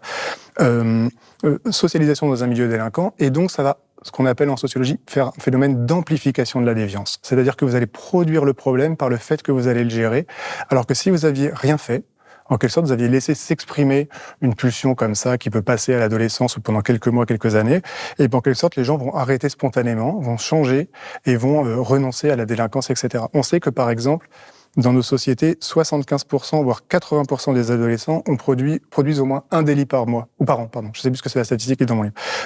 Si jamais on appliquait le système pénal punitiviste, on aurait 80% des adolescents qui seraient aujourd'hui soumis à de l'amende, du bracelet électronique, à de la prison. On voit que c'est délirant. Alors qu'au contraire, pour une grande partie d'entre eux, ne rien faire peut être beaucoup plus stratégiquement efficace d'un point de vue social que de réagir trop vite, que d'intervenir trop vite. Ça aussi, c'est très contre-intuitif. Et du point de vue des victimes, parce que c'est aussi très important de le penser comme ça, je m'interroge, et il y a un long chapitre sur la plainte, mais qu'est-ce que ça veut dire quand on a subi une agression, voilà, dans un bar, etc., un vol de carte bleue, de se lancer à la poursuite, de porter plainte, d'aller voir la police, etc., plutôt que faire opposition, passer à autre chose. En fait, je veux dire, très souvent, de quelle manière est-ce que la plainte, de quelle manière est-ce que le fait de faire quelque chose ne va pas nous enfermer dans une temporalité longue, ne va pas faire durer le traumatisme, ne va pas nous attacher à notre agresseur, ne va pas nous maintenir dans un état de stress et de contre-attaque, etc., alors que ne rien faire pourrait nous permettre de passer à autre chose, d'oublier, de nous soigner, etc. Et donc, même du point de vue des victimes, pour tout un ensemble d'actes, il est parfois plus rationnel de ne rien faire que d'intervenir. Encore une fois, je le dis, l'abolitionnisme est un pluralisme. Et il est aussi du côté de l'immanence. Donc, je ne vais pas imposer, moi, mes choix. Je ne vais pas dire aux gens, tu dois rien faire pour ça, etc. Le principe, c'est de dire, c'est l'une des options possibles. Et ne vous laissez pas piéger par l'État pénal qui vous dit, à chaque fois que tu as un problème, c'est va voir la police, porte plainte, fais un procès, etc. En fait, il peut être beaucoup plus rationnel de dire à un ami qui a été agressé, ne fais rien, oublie, passe à autre chose. Alors, on en arrive à la question des grands criminels, et donc parce que c'est comment marche l'abolitionnisme par rapport à des Francis Saune, des Guy Georges, des Jeffrey Dahmer, des Ted Bundy, des Michel Fourniret, vous parlez d'Émile Louis, etc. Et là, je vais vous citer pour un peu lancer le truc, parce que c'est compliqué d'imaginer le système qu'on peut mettre en place. Donc, page 261, vous écrivez « Quand on souhaite punir et que l'on comprend la punition comme une douleur qui répond à une douleur, on se trouve face aux grands criminels dans l'incapacité d'accomplir ce que l'on voudrait ou ce que l'on pense devoir être. Or, dans le même temps, pour l'immense majorité des délits, l'État pénal inflige aux délinquants une souffrance supérieure aux dommages qu'ils ont produits, en leur imposant à travers l'incarcération quelque chose qui est de l'ordre de la séquestration et de l'enlèvement. Il les soumet à un acte qui est, selon ses propres critères, d'une plus grande gravité que ce qu'elle juge. Le programme punitiviste est donc marqué par un échec constitutif. Oui. Vous pouvez expliquer. Et qu'est-ce qu'on en fait de ces tueurs en série, de ces humains, hein, quand même? Bien sûr, ce qui est certain, c'est que, effectivement, si on se situe dans l'optique punitiviste d'infliger de la souffrance à celui qui a produit de la souffrance, plus le crime est grave, moins on peut y arriver. Donc le programme punitiviste, en fait, le problème du grand criminel, c'est beaucoup plus un programme pour le punitivisme que pour l'abolitionnisme, puisqu'il ne peut pas produire ce qu'il voudrait produire, et il est en échec par rapport à la souffrance qui a été produite, alors que si on se base sur d'autres fondements, on pourra organiser très très différemment. J'ai essayé d'aborder ça de façon frontale dans mon livre, parce que je pense qu'effectivement c'est l'un des biais des courants radicaux sur la répression, de ne pas aborder ces questions que tout le monde a en tête, en fait, dès qu'on pose la question de la répression. C'est qu'est-ce que tu fais d'un terroriste de masse, qu'est-ce que tu fais d'un violeur en série, qu'est-ce que tu fais de Francis Saune. C'est une question tout à fait fondamentale et tout à fait clé, et c'est un peu là que commence l'abolitionnisme pénal en quelque sorte. On peut même dire, en un sens, que pour les voleurs de sacs à main, pour les voleurs de scooters, pour les petits trafiquants de drogue, tout le monde peut assez facilement aller vers l'abolition pénale, mais quand on est face aux gros crimes, alors là il se passe quelque chose, mais justement il se passe quelque chose que le punitivisme ne peut pas prendre en charge, puisqu'il va le promettre de la souffrance qui n'aura rien à voir avec la souffrance causée. J'insiste aussi quand même sur une chose, c'est que tous ces criminels dont on parle ont agi dans des sociétés punitives. Tous les terroristes dont on parle ont agi dans des sociétés punitivistes, voire à peine de mort.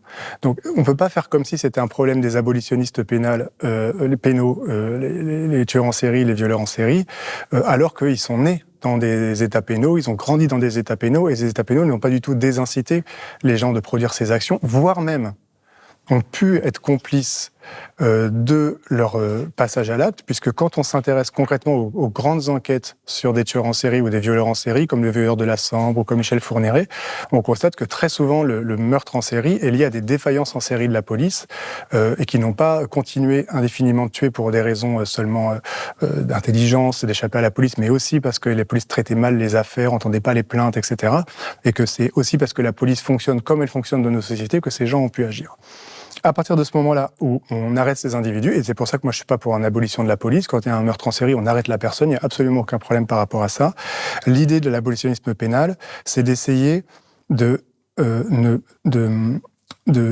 produire des mesures de rétention de la liberté à travers des formes que j'appelle moi des sanctuaires, c'est-à-dire que ce sont des formes qui ne sont pas des formes qui produisent d'infection de la souffrance, et dont le but, ce serait de faire des études, des réflexions sur qu'est-ce qui fait que le passage à l'acte s'est produit et qu'est-ce qui peut faire qu'on peut comprendre l'origine de ce passage à l'acte. Liberté, on n'imagine pas que Fourniret puisse sortir un jour. Absolument. Moi, je suis tout à fait favorable au fait qu'on réfléchisse à des mesures de prévention de liberté. C'est pour ça que je parle dans mon livre de cette forme qui a été imaginée par certains abolitionnistes, qui s'appelle la forme sanctuaire, qui repose sur des principes différents de la prison. C'est-à-dire qu'il n'a pas un principe de millefeuille de privation, qui prive seulement de la liberté, qui n'empêche pas de recevoir des amis, qui n'empêche pas d'envoyer des emails, qui n'empêche pas de lire, qui n'empêche pas d'avoir accès aux télécommunications. Seulement, vous êtes dans des centres fermés, mais beaucoup moins rude que la prison, puisque la prison gère 80 000 personnes en France aujourd'hui, alors que là, il s'agirait de quelques milliers de personnes, grand maximum, qui a un principe de non-cruauté. Donc le but, c'est pas de faire du mal aux gens. Le but, c'est justement d'essayer d'étudier, de comprendre, d'utiliser ce qui s'est passé pour essayer de faire en sorte de prémunir d'autres gens et d'y apprendre quelque chose. Je reviens là-dessus. Et d'un principe d'orientation vers le futur, de se dire maintenant, qu'est-ce qu'on peut faire pour désamorcer les pulsions répressives? Qu'est-ce qu'on peut faire pour les comprendre, etc. Je cite dans mon livre, c'est intéressant, j'en parle pas, mais des études de sociologie des tueurs en série. parce qu'on aborde toujours le tueur en série du point de vue de la psychologie, mais il y a aussi des gens qui ont fait des études de sociologie des tueurs en série qui est très intéressant. Mais sur la question du futur, pourquoi c'est intéressant ? Parce que le problème de la prison, c'est que ça nous fait croire que ça règle le problème. La personne est arrêtée, on la met au frigidaire, on la met en prison, et on arrête le temps, etc. Un abolitionniste se dit, il y a quelque chose du monde qui s'est exprimé dans cette personne. Aussi horrible que les actes se soient passés, aussi scandaleux, il y a quelque chose du monde, de notre monde, qui s'est passé. Donc il faut qu'on l'étudie, il faut qu'on le comprenne. Et il faut qu'on l'investigue pour pouvoir protéger d'autres victimes dans le futur. Le punitivisme nous empêche de progresser parce qu'il nous fait croire que c'est cette personne avec sa psychisme qui a fait ça, c'est un pervers, on le met en prison. Alors qu'une compréhension fine des déterminations de l'action humaine pourrait nous permettre de repérer chez d'autres personnes, pourrait nous permettre de développer les savoirs, pourrait nous permettre pour la police d'apprendre plus vite pour repérer des choses, etc., qui est complètement perdu par le punitivisme, qui est un obscurantisme. Et à un moment dans mon livre, je dis, on pourrait presque comparer un système abolitionniste à un système de don d'organes.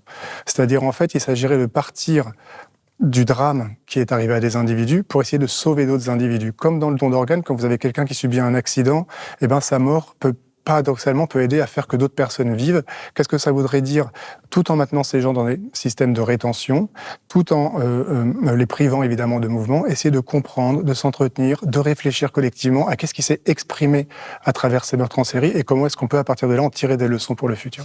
Parce que vous évoquez aussi les victimes, j'aimerais, parce que qu'on aborde très rapidement, que vous abordez très rapidement cette question de la sémiologie et de la blessure. C'est-à-dire, je vous cite cette conception de la blessure, parce que vous parlez des victimes aussi, c'est-à-dire qu'il n'y a pas uniquement le traitement des criminels. Vous dites, cette conception de la blessure nous conduit à envisager une nouvelle conséquence politique, celle-là de la sémiologie. Accepter d'élaborer une théorie hiérarchisante des blessures, reconnaître que certaines blessures sont plus graves que d'autres et qu'elles devraient donc être traitées en priorité parce que leurs conséquences sont plus mortelles et plus mutilantes. C'est une question extrêmement difficile, mais personnellement, dites-vous, j'aurais tendance à penser que oui, nous devons nous orienter sur cette voie. La subversion opérée par la sémiologie nous incite aussi à faire sauter un tabou de la réflexion politique contemporaine, qui est celui de la hiérarchie des luttes et des plaintes. Il me semble en effet qu'une réflexion sur la blessure comme phénomène objectif de mutilation et de mise à mort ne peut pas ne pas déboucher sur une conception pour laquelle il y a des blessures plus importantes que d'autres, des entraves plus importantes que d'autres, ce qui impose donc de placer au centre de la politique des blessures les plus profondes et les plus mutilantes, c'est-à-dire celles qui atteintent à la vie. Qu'est-ce que c'est que la sémiologie ? Qu'est-ce que vous voulez dire par là ? C'est important parce que c'est ce qui parachève un peu le travail. La sémiologie, c'est tout un courant de criminologues critiques qui ont dit, en fait, on va remplacer la catégorie de crime par la catégorie de blessure. Et on sait que, comme on l'a dit tout à l'heure, il y a des choses qui sont légales et qui blessent, et il y a des gens qui sont illégales et qui blessent personne. Donc, en fait, il est possible que dans notre société, le plus important soit d'étudier la science de la blessure, et peut-être même plus fondamentalement, d'étudier la manière dont la catégorie de crime nous éloigne d'une compréhension fine des manières dont les gens sont blessés dans nos sociétés. Ils prennent souvent un exemple, qui est l'exemple des accidents du travail par rapport aux homicides. Par exemple, en Angleterre, vous avez beaucoup plus de chances de mourir au travail que de mourir tué. Et pourtant, quand on pense à la sécurité, on pense plus à la police qu'à son patron, par exemple. Et on pense plus à renforcer les moyens de la police que l'inspection du travail. Donc, qu'est-ce qui pourrait expliquer que dans nos sociétés, la catégorie de crime, en fait, elle invisibilise beaucoup de sources de blessures qui ne sont pas pensées comme telles, beaucoup de sources d'insécurité, beaucoup de sources de violence corporelle. Et est-ce qu'il n'y a pas dans la catégorie de crime une manière d'invisibiliser la plus grande partie de la manière par laquelle la mort est distribuée ou l'inégalité de rapport à la mort est distribuée dans nos sociétés ? À partir de ce moment-là, il propose de substituer à la catégorie de crime la catégorie de blessure, de produire ce qu'ils appellent une sémiologie, parce que sémia en grec c'est la blessure, donc c'est une science de la blessure, et d'essayer d'étudier comment se produit la blessure dans nos sociétés. Qui invente cette sémiologie ? Alors c'est tout un ensemble de criminologues critiques des années 70-80, il y a Stephen Box, il y a un livre qui s'appelle Beyond Criminology, qui est un livre collectif qui a été un peu le manifeste de lecture de ce courant, qui part d'une idée toute simple, qui est de dire la catégorie de crime, c'est une catégorie d'État, et si nous faisons des sciences sociales critiques, nous ne devons pas ratifier la manière dont l'État pense pour penser le réel. Nous devons être capables d'interroger les catégories d'État et d'être autonomes dans nos catégories par rapport aux catégories d'État, et même pour les interroger. Par exemple, ils vont dire qu'est-ce qui fait que dans nos sociétés, la figure du dealer est diffamée ? est perçu comme quelqu'un de nocif, alors qu'il y a une autre figure dans nos sociétés qui est très proche en termes de disposition, en termes de rapport à la masculinité, de rapport à l'argent facile, de rapport au raid, de rapport à la guerre, de rapport à la prédation, et qui produit probablement des dégâts beaucoup plus grands. C'est les traders. C'est les traders, mais qui sont pas de la même origine sociale. Eux, c'est des fils de cadres et de chefs d'entreprise, alors que l'autre, c'est aussi, d'ailleurs. Ah, c'est vrai ? Bah oui. Ah, je savais pas du tout. On leur donne ce nom ? En finance, on pratique des deals, donc c'est des dealers, quoi. Ok, je savais pas du tout. Et donc, en fait, ils interrogent la catégorisation de crimes, comment elle oriente notre attention sur certains phénomènes de blessures, comment est-ce qu'elle conduit à produire des hiérarchies symboliques entre les activités qu'on peut interroger, etc. Donc, ils ont produit tout ce bouleversement mental. Et l'une des choses sur lesquelles ils ont voulu attirer l'attention, c'est de dire ce qu'il faut faire de la science sociale. En fait, c'est une science de la comptabilité des morts, des viols, des mutilations, c'est-à-dire des choses les plus graves qui arrivent dans nos sociétés, d'essayer d'étudier les mécanismes concrets qui les distribuent et qui les produisent, et de se fixer pour objectif de les diminuer un par un à travers ce qu'on appelle donc la politique de la blessure. Non, mais c'est vraiment intéressant. On va chuter sur une chute. J'aimerais parce qu'à la fin de votre livre, c'est vraiment intéressant, c'est tout ce que vous écrivez sur le film Anatomie d'une chute, oui. Et je vous cite, le film de Justine Triet, Anatomie d'une chute, met magnifiquement en évidence cette opposition entre traitement pénal et traitement abolitionniste d'une scène problématique, et il est probable qu'une explication de son succès réside dans l'expérience de décalage par rapport à la pénalité qu'il a proposée à ses spectateurs.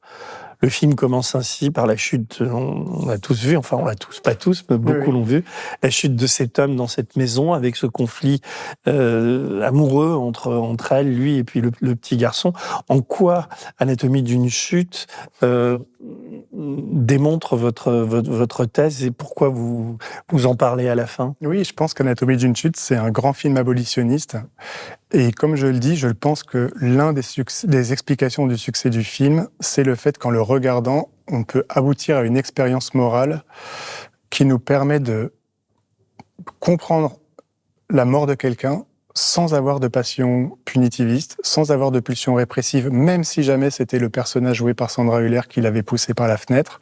Parce qu'en fait, on a compris que l'explication fondamentale de cette chute par la fenêtre se situe dans la situation. Se situe pas dans l'individu Sandra Hüller, mais se situe dans le couple, dans la manière dont le couple s'est enfermé dans ce chalet, dont le couple a été jaloux l'un de l'autre, dont le couple s'est coupé petit à petit de tous ses amis, dont le couple a fait monter des tensions interpersonnelles, etc., à un tel niveau qu'à un moment, quelqu'un est tombé par la fenêtre. Le film, il est intelligent parce que je me souviens que Justine Triet et Arthur Harari avaient dit on a fait un temps énorme de montage.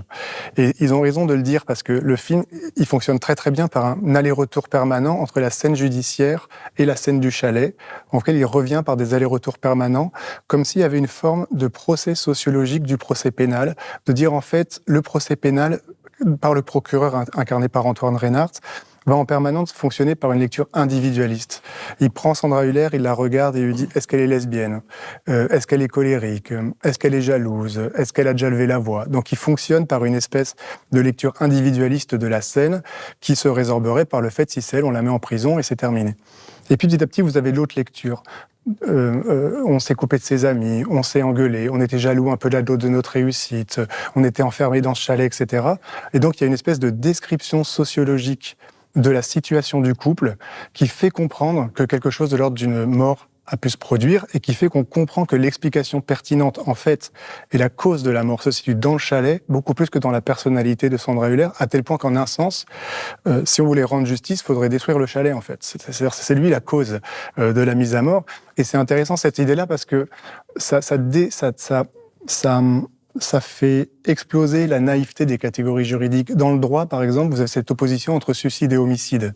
Effectivement, vous regardez à minute -1, et s'il s'est jeté par la fenêtre, c'est un suicide, et si elle le pousse, c'est un homicide.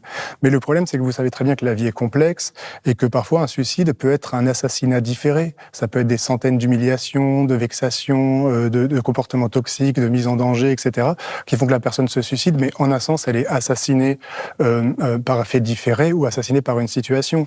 De la même manière, entre un accident et un homicide, quand on connaît parfois le caractère extrêmement complexe des disputes conjugales, les choses qui montent, un geste qu'on fait, qu'on regrette immédiatement, la frontière, elle est extrêmement faible.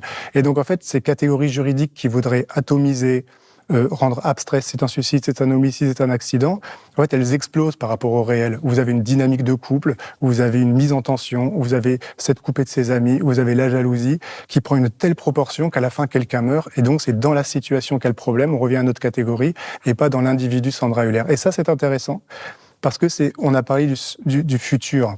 Et ça montre que c'est orienté vers le futur. Parce que si vous visez Sandra Hüller, vous dites, bon, Sandra Hüller est là.